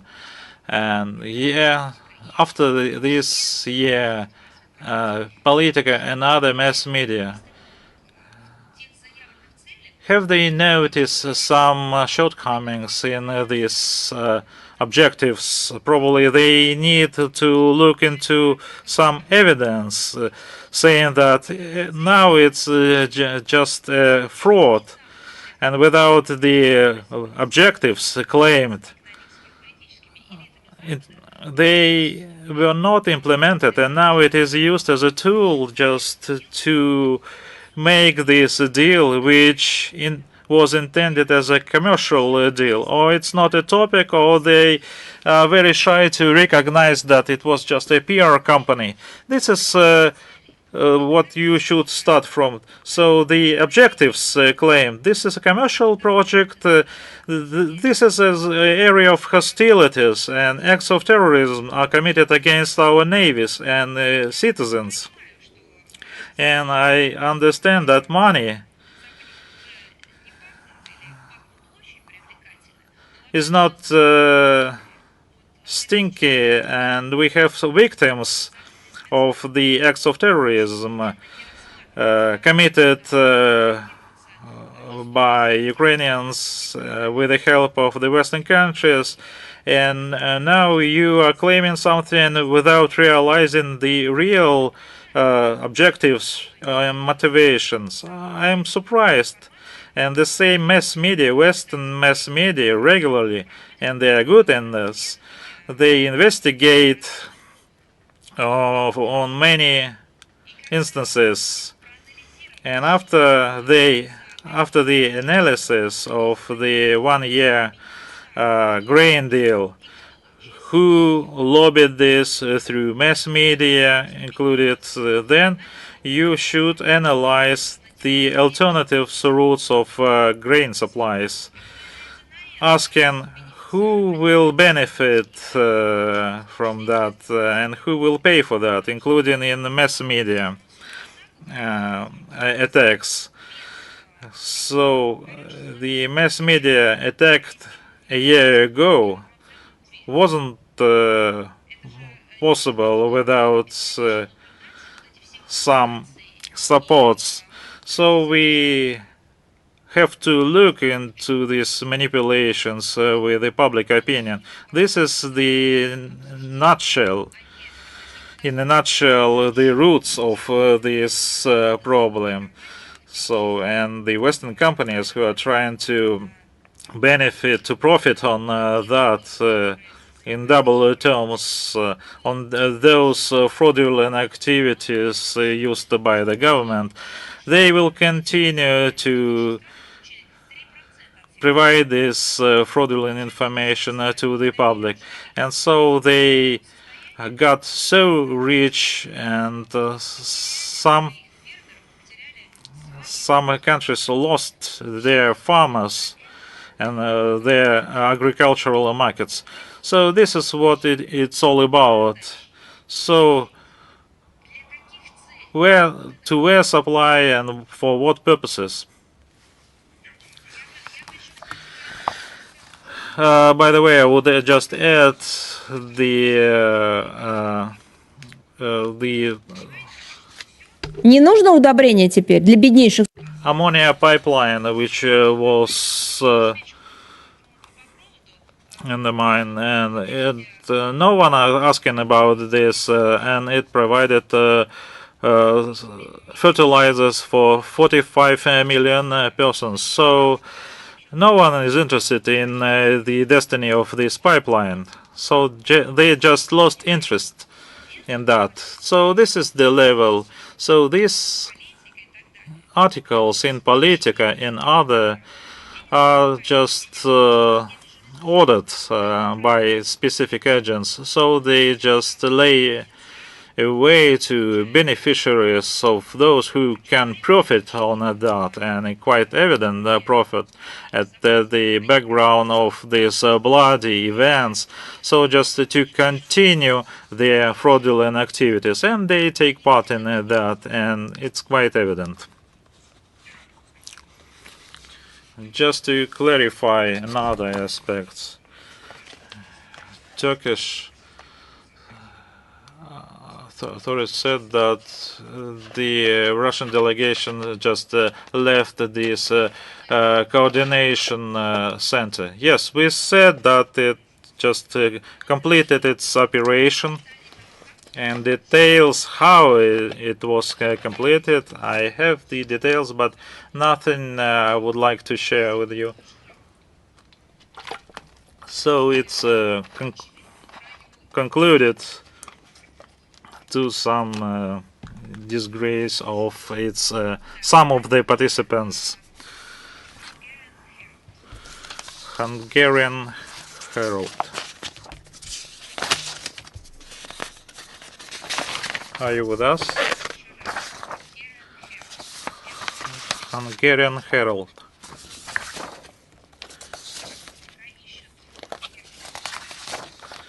Since we Moscow Post.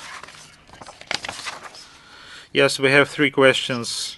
It's been more than a month since Belarusian President Lukashenko receiving in Minsk the foreign ministers at the CSTO member states spoke of the need to resolve crisis in the organization zones, referring to relations between Tajikistan and Kyrgyzstan.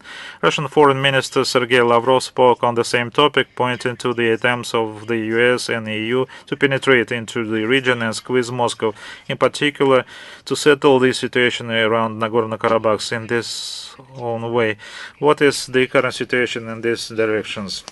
Republic of Tajikistan and Kyrgyz Republic are strategic partners and allies of the Russian Federation. In this regard, we are certainly interested in continuing these relations and overcoming differences and avoiding friction between our CSTO allies in order to ensure stability in the Central Asian region. We welcome the desire of friendly countries to resolve existing contradiction in the area of the delineation of the common state border exclusively through political and diplomatic methods. And we are aware that negotiations between Tajikistan and Kyrgyzstan on the delimitation of the border are continuing. The partners are demonstrating their readiness to seek mutually acceptable solutions without any mediators. For our part, we are ready to provide assistance acceptable to both states in the process of border regulation, taking into account the agreements reached during the meeting of the presidents of Russia, Kyrgyzstan and Tajikistan on October 13, 2022 in Astana, and in case of receipt of relevant requests from Dushanbe and Bishkek, with the acceptance of both states. As for the situation around Nagorno-Karabakh, we regularly comment on it and cover the efforts undertaken by Russia to implement the trilateral agreements at the highest level. The latest assessments are contained in our statements of Russian Foreign Minister of July and 15th. Nagorno-Karabakh is not a part of the CSTO zone of responsibility. At the same time, the deployment of the organization's mission in Armenia would make a significant contribution to stabilize the situation in the Armenian-Azerbaijani border area. The ball is on the Armenian side. The second question, you touched upon this, but maybe more details regarding the terrorist attack on the Crimean bridge and the death of the parents of the girl who was hospitalized with serious injuries. Did diplomatic representatives of Western countries express their condolences or regrets to the families and friends of the victim? How did other countries react to this situation? I haven't seen that, but we ask for that. According to the relevant departments, there were no public reaction. We just commented on that. This is how they behave. So you should ask this question to the specific embassies, to the mass media of these respective countries. Thank you. And the last question. You touched upon this. Russia positively assessed the attempts of UN officials to preserve the grain deal. Could you please elaborate on what exactly has been done in this connection by the UN? Were there attempts to coordinate the search for a solution between representatives of Russia and Turkey? What position does Ankara take today, when Russia's withdrawal from the initiative has already been announced? I just would like to know that Deputy Foreign Minister Vershinin is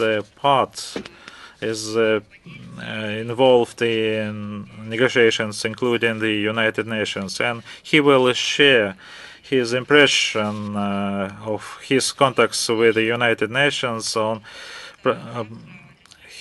the basis of his personal experience. So tomorrow you may ask him, and I believe you will be satisfied from information point of view. Anadalu.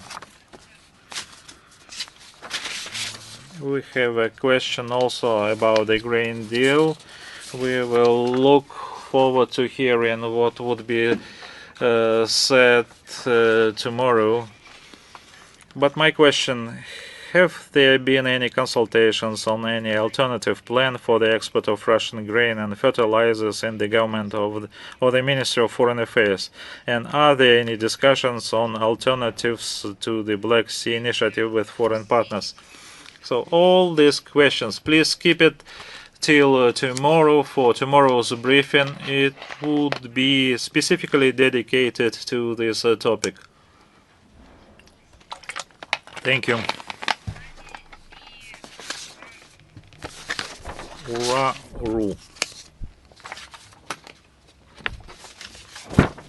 Yes, we are here. I would like to ask the question about the BRICS initiatives. They will consider the summit about the issue about expanding the association to include new countries. We see huge interest on the part of developing countries to join BRICS, but it's too early to talk directly about candidates. At present, in accordance with the leaders' instructions, work is underway with the G5 to agree on the modalities on the enlargement process itself. Once consensus has been reached on all parameters, it will be possible to discuss the possibility of considering specific applications. We welcome the attitude of South African chairmanship to ensure progress in the discussion on the topic of enlargement. We trust that this issue will receive due attention at the BRICS summits in Johannesburg. Thank you. Once again, I would like to come back to our Hungarian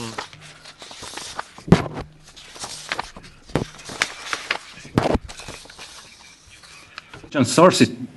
media, it is possible that Russia will hand over some prisoners, ethnic Hungarians, to Budapest in the next months. If it's true, why? I'm a Hungarian, so I'm okay with that, but it's a little bit unusual, and this could be the second time. Does it mean if in the future Hungarian soldiers of the Ukrainian army, by the way, many of them are forcibly conscripted as far as I know, so if they surrender, can they expect similar treatment? And in general, what is Russia's opinion about Zakarpattia and the native Hungarians living there? The chauvinistic policy of the Kiev regime affects them too, like any other minorities in the country, and nobody went to help them. Thank you very much. Столько вопросов. Давайте. So many questions. Let's take it by one. I wouldn't like to comment this information by the Ukrainian special services. It's just a part of the information diversion regarding the Ukrainian militaries who surrendered. So they are treated from very kind. You can take this information from the Human Rights Ombudsman, Madam Moskalkova, who publishes regularly the information about this with evidence. And this is also confirmed by the Ukrainian militaries. They are provided with healthcare, medical services, food, and allocations. And you asked a question about if the citizens of Hungary or ethnic Hungarians are detained. I would like to say that we wouldn't qualify the treatment to the prisoners by nationality. Russia is a country where a lot of ethnic groups live. We are a multinational country, and in all spheres of life, culture, science, education are built around these very same principles, namely understanding that Russia is a multinational country. The same principles are practiced by Russia in the complex issue of prisoners of war. Let me assure you that Russia's treatment of prisoners of war does not depend on their nationality, ethnicity, shape of their eyelids, shape of their crane, nose, and so on. These are some other countries who are engaged in such practices, historically and now, regarding prisoners of war or people in general. We provide them with healthcare, we provide them with the essential services. You are very well aware that the activities of many countries are discriminative on the basis of ethnicity. This is not the case with Russia. And the number of troops who do not want to fight for the Ukrainian armed forces anymore and want to lay down arms grows by the day. And this is testimony to how mobilization in Ukraine is conducted. It's not mobilization. It is a medieval practice when people are dragged out of their homes, loaded on trucks, get tied up, get shackled, and send them not to fight, not to defend their fatherland. They are sent to slaughter. Did you have any more questions? I believe you were asking something about Zakarpattia and the minority rights in Ukraine. Hungarians are suffered so like Russians because of the chauvinistic policy of the Kiev regime. What do you think about it? Значит, да, кстати. Speaking of mobilization and Hungarians, mobilization in Ukraine is forced and forceful. You have seen it with your own eyes. You know that people get beaten up, abducted, regardless of their own wish, without any laws to substantiate it. They get no combat training. They are taken to the front lines as cannon fodder, and the western region of the Ukrainian nationalism is flourishing, and Hungary is very well aware of that. I know this from public remarks made by Hungarian officials. We have also heard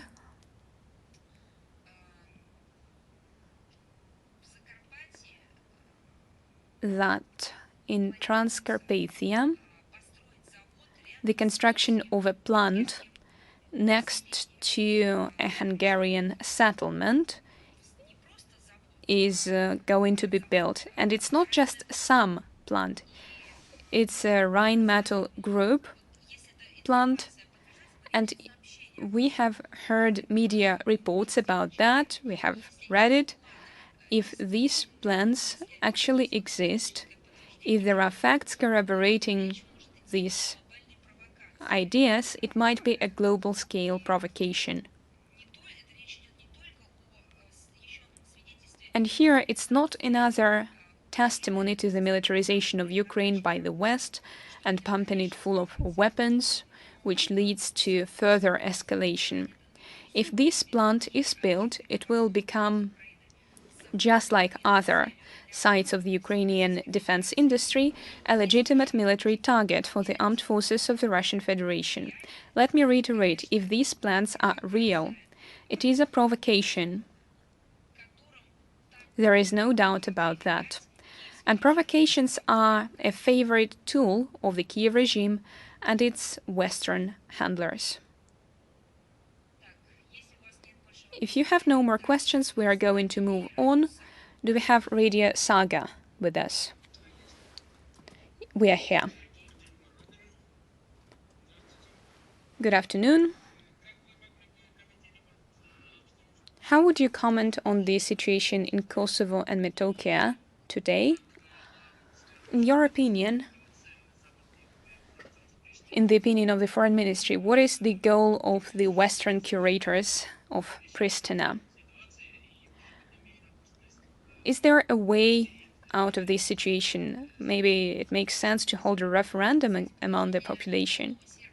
The situation of the indigenous Serb population in the autonomous province of Kosovo and Metohija is grave, and the situation continues to exacerbate. The Kosovo leadership is striving to turn this part of Serbia into an ethnically pure Albanian territory. They have no intention whatsoever to coexist with Serbs, despite their constant assurances to the contrary. They use a broad arsenal of repressive measures, discriminatory legislation, armed raids in Serb-populated areas, like Nazi raids, victimizing defenseless locals, including children. The so-called Prime Minister, we are putting air quotes around these words, of Kosovo, Kurti, has trampled on the Brussels agreements with Belgrade. It discredited the EU-led dialogue and threatens to plunge the Balkans into a new catastrophe. Serbian associations in the province are declared terrorist organizations. The north of Kosovo is occupied by Pristina's security forces. These events are tragic, and the mediators from the US and the EU continue to pretend to engage in peacekeeping, searching for, to use their words, just solution to the problem. And for them, just means the kind that would serve their interests. But apparently, everything they do, even the agreements that they reached within NATO, are not really connected with Pristina's real steps. Because what the people governing Kosovo today are doing are an example of chauvinism, tragic, horrible chauvinism. It only exacerbates the crisis. At times, it may seem that Kurti is no longer a favorite of the West, The West make some reproaches against Kurti and even impose some insignificant restrictions on him. They're trying to set a perimeter and set up order within this perimeter. However, there is no doubt the West has always been set against the Serbs and considers their very existence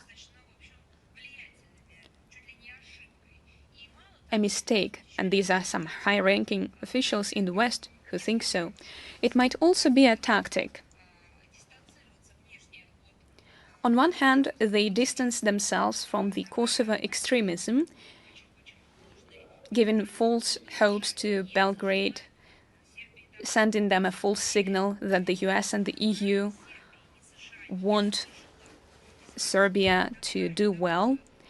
However, if they actually did wish them well, they would deliver on their economic promises, loans that they had promised to Belgrade even a few years back.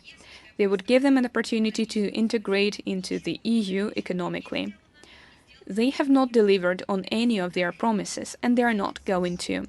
The West has been playing by the same playbook with many countries. Washington is pursuing its interests, its political goals in the region at the expense of Serbia. This is clearly visible in the way they are undermining the international legal framework, forcing Belgrade to recognize Kosovo's independence, pumping the Kosovo-Albanian security forces full of weapons, and supporting Pristina in its refusal to establish a full-fledged community of Serb municipalities which should be vested with broad executive powers, as was originally Putin writing under EU guarantees back in 2013. The West's ill-intentioned approach is giving freedom to the Kosovars, and the process is getting further and further away from the framework proposed by the UNSC Resolution 1244. Only this document can bring about a long-term, credible, viable solution. Any accompanying initiatives like the referendum you mentioned should be viewed solely through the prism of sovereignty and territorial integrity of the Republic of Serbia. There is something else I need to say. I've heard a lot, I've read a lot, including in Serbia, regarding this UNSC resolution. If it wasn't for this resolution, many things would have been different. Serbia would be worse off, and the Western plans to dismember Serbia would be further along. Everyone who says that the UNSC resolution is bad and unnecessary, you shouldn't trust those people. It's a litmus test. It shows that these people are playing against Serbia. If it wasn't for this document,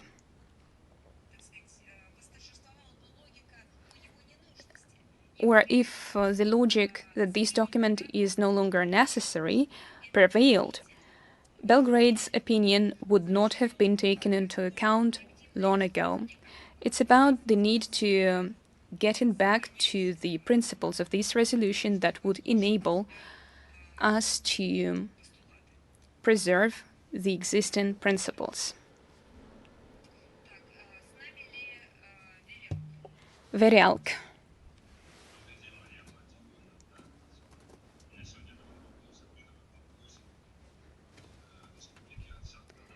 The Republic of Artsakh is undergoing a humanitarian crisis.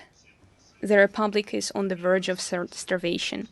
Azerbaijan ignores Russia's calls to deblock the Lachin corridor. Does Russia have any more mechanisms and methods to deblock this corridor? Does it have an opportunity to make Azerbaijan listen?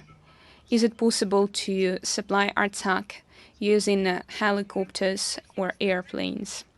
We work with all sides, not only publicly, speaking about our methods. As for the delivery of humanitarian aid, separate countries and international structures are currently considering various methods to address this issue.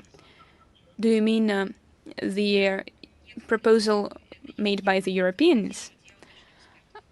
I'm not going into specifics. If you want specific details, I need to consult with the experts. Question 2. Recently, President of Azerbaijan, Aliyev, allocated $7.6 million for the purchase and delivery of equipment to Ukraine as humanitarian aid. It's not the first case when Azerbaijan has provided such assistance to Kiev since the beginning of Russia's special military operation. Our military reporters wrote about cases of the use of Azerbaijani weapons by the Ukrainian armed forces. How does Moscow feel about this? These questions, both constructive and problematic questions, are discussed bilaterally by Russia and Azerbaijan, and we do not need mediators. Do we have Golos Otechества present? Good afternoon. Can you hear me? We have 3 questions. Number 1. In downtown Moscow, near the Red Square, near the Council of the Federation, the State Duma, the Prosecutor General's office, the Central Bank, the embassies of the US, UK, and the offices of the Russian central mass media, almost daily, solitary or mass legal rallies and meetings of public activists of the national liberation movements. These activists hold plaques supporting Russia, supporting Putin. Ukraine is our land. The US get out of Ukraine. We need to investigate into the events of 1991, require NATO countries to stop supply of weapons, and so on. Is this civil position useful for the foreign ministry? Does the foreign ministry feel this support on the international arena? Maybe this support should be intensified so that Russia can turn the tide in the confrontation with NATO. You are drawing a line between us as an agency and the Russian people, because you know our agency consists of the Russian people too. Therefore, it is strange to draw the line between public servants, Russian diplomats, and, as you say, the rest of the people, or divide these people into groups. That was my first point. Moreover, in this regard, we are very much unified as a country. However, it doesn't mean that everyone has the same opinion. Everyone has their own idea about basically everything that's going on a daily basis, on various events. However, this is an existential matter, and as I see it, the country is showing tremendous unity. My second point is, it's not about helping or not helping. It's about reflecting the unity that exists in the country. Our foreign ministry has demonstrated it in our own work, our public activities, our diplomatic work. The civil society has demonstrated this unity, employing the means that you have just mentioned. It's not just about someone helping someone else. It's about expressing our unity in various forms. Thank you. Why is Russia forced to wage a war against Ukraine and cannot create a threat to the United States of America to make them reconsider further supplies of weapons? Russia is not waging a war against Ukraine. Russia is deflecting hybrid aggression by the West, and Ukraine has become a puppet in the hands of the West, a tool in the hands of the West, and a hostage of the West.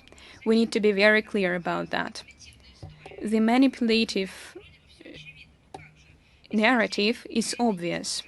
There is Russia, here is Ukraine, and there is a conflict. And for someone who doesn't know a whole lot about history, world history, and contemporary history, it might look exactly this way, and this is the way it is presented in the Western media and in the faraway regions of the world who are not very knowledgeable about these events. However, it's not quite the case, and you can see very well that Russia has never wanted to do anything else aside from cooperating. We recognized Ukraine's sovereignty. We were building genuine relations based on respect to this country as a sovereign state. We established an embassy there. We concluded international instruments. We sent ambassadors on the political level to Ukraine. And it was testimony to our special relations and our respect for the sovereignty of that country. And over the decades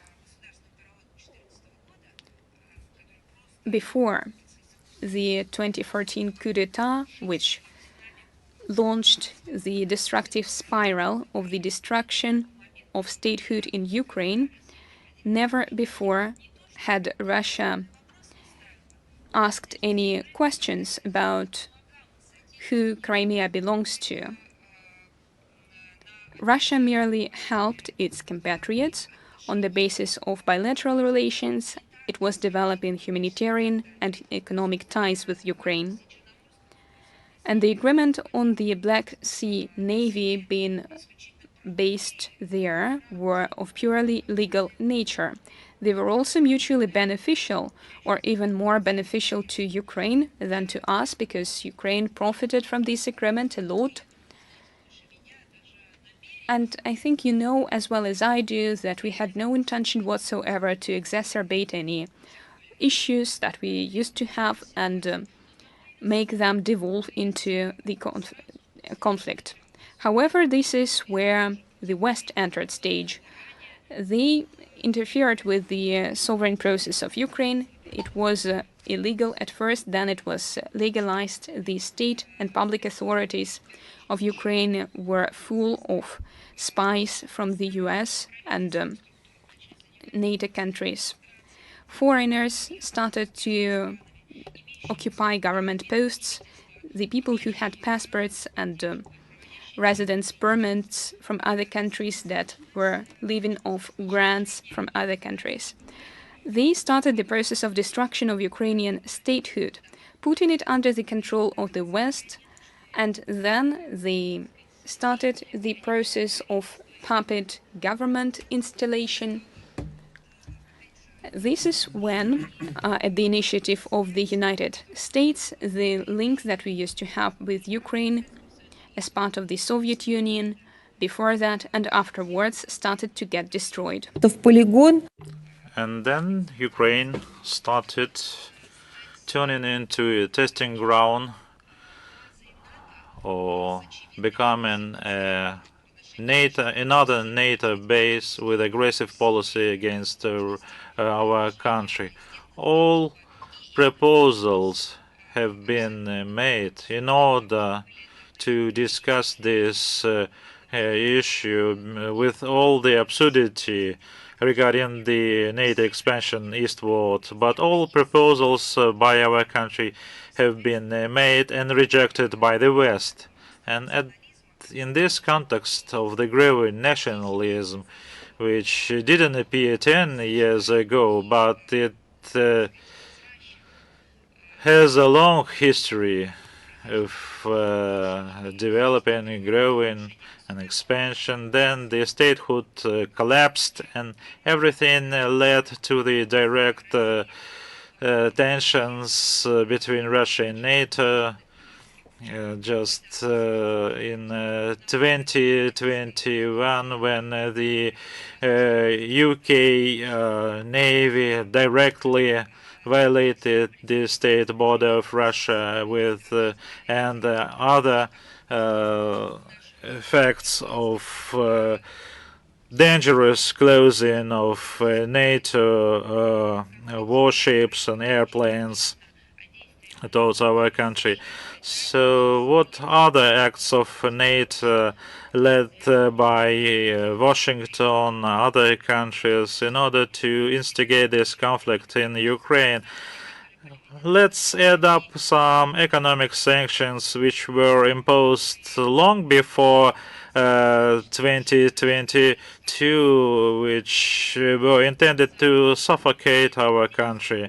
And energy energy sector was one of the big magnet for the West in order to ensure control of the Ukrainian pipelines, and that was economically beneficial for Ukraine, which profited on that, and it was for the benefit of the entire economy of the European Union, and it was used repeatedly as a painful point in order to ensure the gas flows from Russia to Europe, to control this and to maintain the tension area around the energy topics in order to replace the Russian gas for US gas and to ensure the entire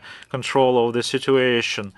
So I just would like to respond to that, but your question was, can you remind me why Russia shouldn't create the direct threat to the United States? Because it's not Russia an aggressor, it's the United States is an aggressor, and we are doing everything possible in order to deflect this aggression. Why? They are doing because they don't feel any aggression or threat on the part of Russia. No, it's not so. We talked about Serbia because they consider the existence of Serbian statehood and nation as a direct threat to themselves. And Russia, multi-ethnic, multi-confessional country with all the resources which are used for the benefit of the citizens and not for the benefit of their companies. They are considered as a threat. Their own economy is a threat to them with the debt of 32 trillion USD. So they would do everything possible in order to maintain the economy alive. So they have a different mentality, different logics. So they have a lot of threats embedded in the economy in their country, and that is why they pursue this expansion, aggressive expansion in various fields, from economy to the direct clashes on the outside perimeters or borders in order to protect themselves from their own threats. But to recognize the crisis in all spheres, in economy, in public life, they are not in a position to do so. They think they dominate everything. That is the difference. They believe, you hear the opposition which claims that use of national currencies is a direct international trade is a direct threat to the United States. So just think about this. Countries are prepared to use their own national currencies in the trade between themselves, and the United States consider this as a direct threat to the United States. Why? Because they control on the circulation of dollars. Is the control by the United States. Why do they control this? It's a illegal fact, and it is a contradictory in terms. And when countries are not willing to follow this view, then they consider it not as the sovereignty, but as a threat to their national security. But nuclear missiles, can we target the US towns and cities? We have a nuclear doctrine regarding the use of nuclear weapons. Everything is clear in that, and I referred for many times. There is a lot of information on the internet about the Partnership for Peace program on the status of their forces in June 1995. Many citizens think that NATO, on the basis of this agreement, can legally introduce troops into the territory of Russian Federation under certain circumstances. Can you explain what this agreement means and somehow reassure citizens of this issue? I believe there is a misunderstanding of the content of this document on between NATO and other states which participate in the program Partnership for Peace, which was signed by the Russian Federation on April 21, 2005. An additional protocol is to regulate the legal status of servicemen of one of the parties to the agreement who are on the territory of other parties with its consent. The agreement also involves most European states and serves as a universal standard for determining the legal status of military personnel while on foreign soil. It is a framework agreement and presupposes the conclusion of separate agreements between the parties concerned on the deployment and reception of armed forces on a case-by-case basis. At the same time, this agreement has not been used by our country since 2014 after the decision of NATO Council of April 1st on the same year to suspend practical cooperation with Russia on military and civilian lines. This document does not impose any obligations on our country. As they say, neither bomb nor cold, and certainly this document does not imply the possibility of any other states' troops entering our territory.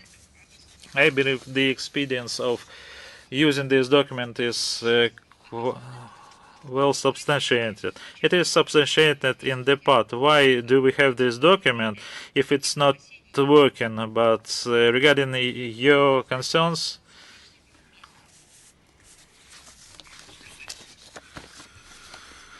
Journal of Compatriots Together. The Minister of Foreign Affairs of the Russian Federation has provided detailed information on its website about the repression of Russian media and journalists abroad. Many negative and sometimes important facts are given. However, there is no information about some countries. For example, Czech Republic, which was one of the first countries to be included in the blacklist of state hostile to Russia. Is everything there so good? The website also provides facts on Germany about the imposition of a fine and a tax of residential houses where the staff of the Russian media in Germany live. Some kind of unequal conditions for work because of the same time a record number of correspondence. And how the Ministry of does the Foreign Ministry respond to the repression and restrictions on Russian media or journalists abroad? The Russian embassy in Berlin is in constant contact with the representative of the Russian media in Germany. Information about the facts of the harassment by the German authorities and other incidents affecting the working conditions is promptly reported to the Ministry of Foreign Affairs. Our staff immediately responds to each negative incident in accordance with their competences provided for by the Vienna Convention on Diplomatic Relations. Appropriate diplomatic démarches are made both in Berlin and to the German embassy in Moscow. You are aware of that. Situation with the aforementioned fines imposed by the German authorities on the German language edition of the Russian media group RT Deutsch is a part of a long history of German state struggle against alternative voices in the information space in Germany, which began long before the special military operation. Berlin is frankly frightened and annoyed that more and more Germans are no longer believing the anti-Russian propaganda of the German systematic media. It should be recalled that in response to revocation of RT Deutsch license to work in Germany, the Russian side closed the office of German state media corporation Deutsche Welle in Moscow, which is the main propaganda mouthpiece abroad. if necessary, action will be taken against other German media outlets in Russia. Why they are not attending these press conferences? It's a very good question. With regard to the attack on the apartment building of Russian journalists in the capital of Germany on May 6, 2022, we can report that last week the German prosecutor office, following the results of the investigation, brought formal charges of committing this crime against a 55-year-old Russian citizen who has been permanently resident in Germany for many years. According to the available information, including the German state media, this person positioned himself as a Russian liberal activist in exile. However absurd and ironic this may sound in view of the crime he committed, it's rather a question which should be directed to Berlin. It is important to realize that we have a toolkit of known measures against the harassment of Russian media abroad, but we do this not in order to punish their media here, but in order to demonstrate that they shouldn't have this open direct pressure on our media. So we use various methods in order to respond. Sometimes we do not make them public, and they provide specific results, and there is no reason to make them public. The principle of collective responsibility does not apply here. We are against all this. Moreover, unlike so-called advanced democracies, which only pay lip service to pluralism of opinion and freedom of access to information, but in practice ban out alternative sources of information from their public spaces by all means, we have never betrayed these principles, and we are not using this mechanism. Retaliatory restrictive measures against journalists from unfriendly countries exist, and they are in force. Some are mirrored, others symmetrical. The work is carried out on a case-by-case basis. On the whole, we do not block their professional activities. We are interested in working with journalists like it is envisaged in the law on media. So nothing prevents the German journalists mentioned from coming to our briefings and asking. Sometimes they come, sometimes they don't.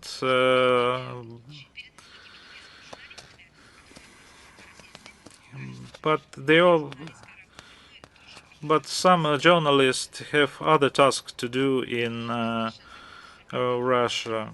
You can see the reports they are making, and sometimes it's hard to call them as a journalist because they have a biased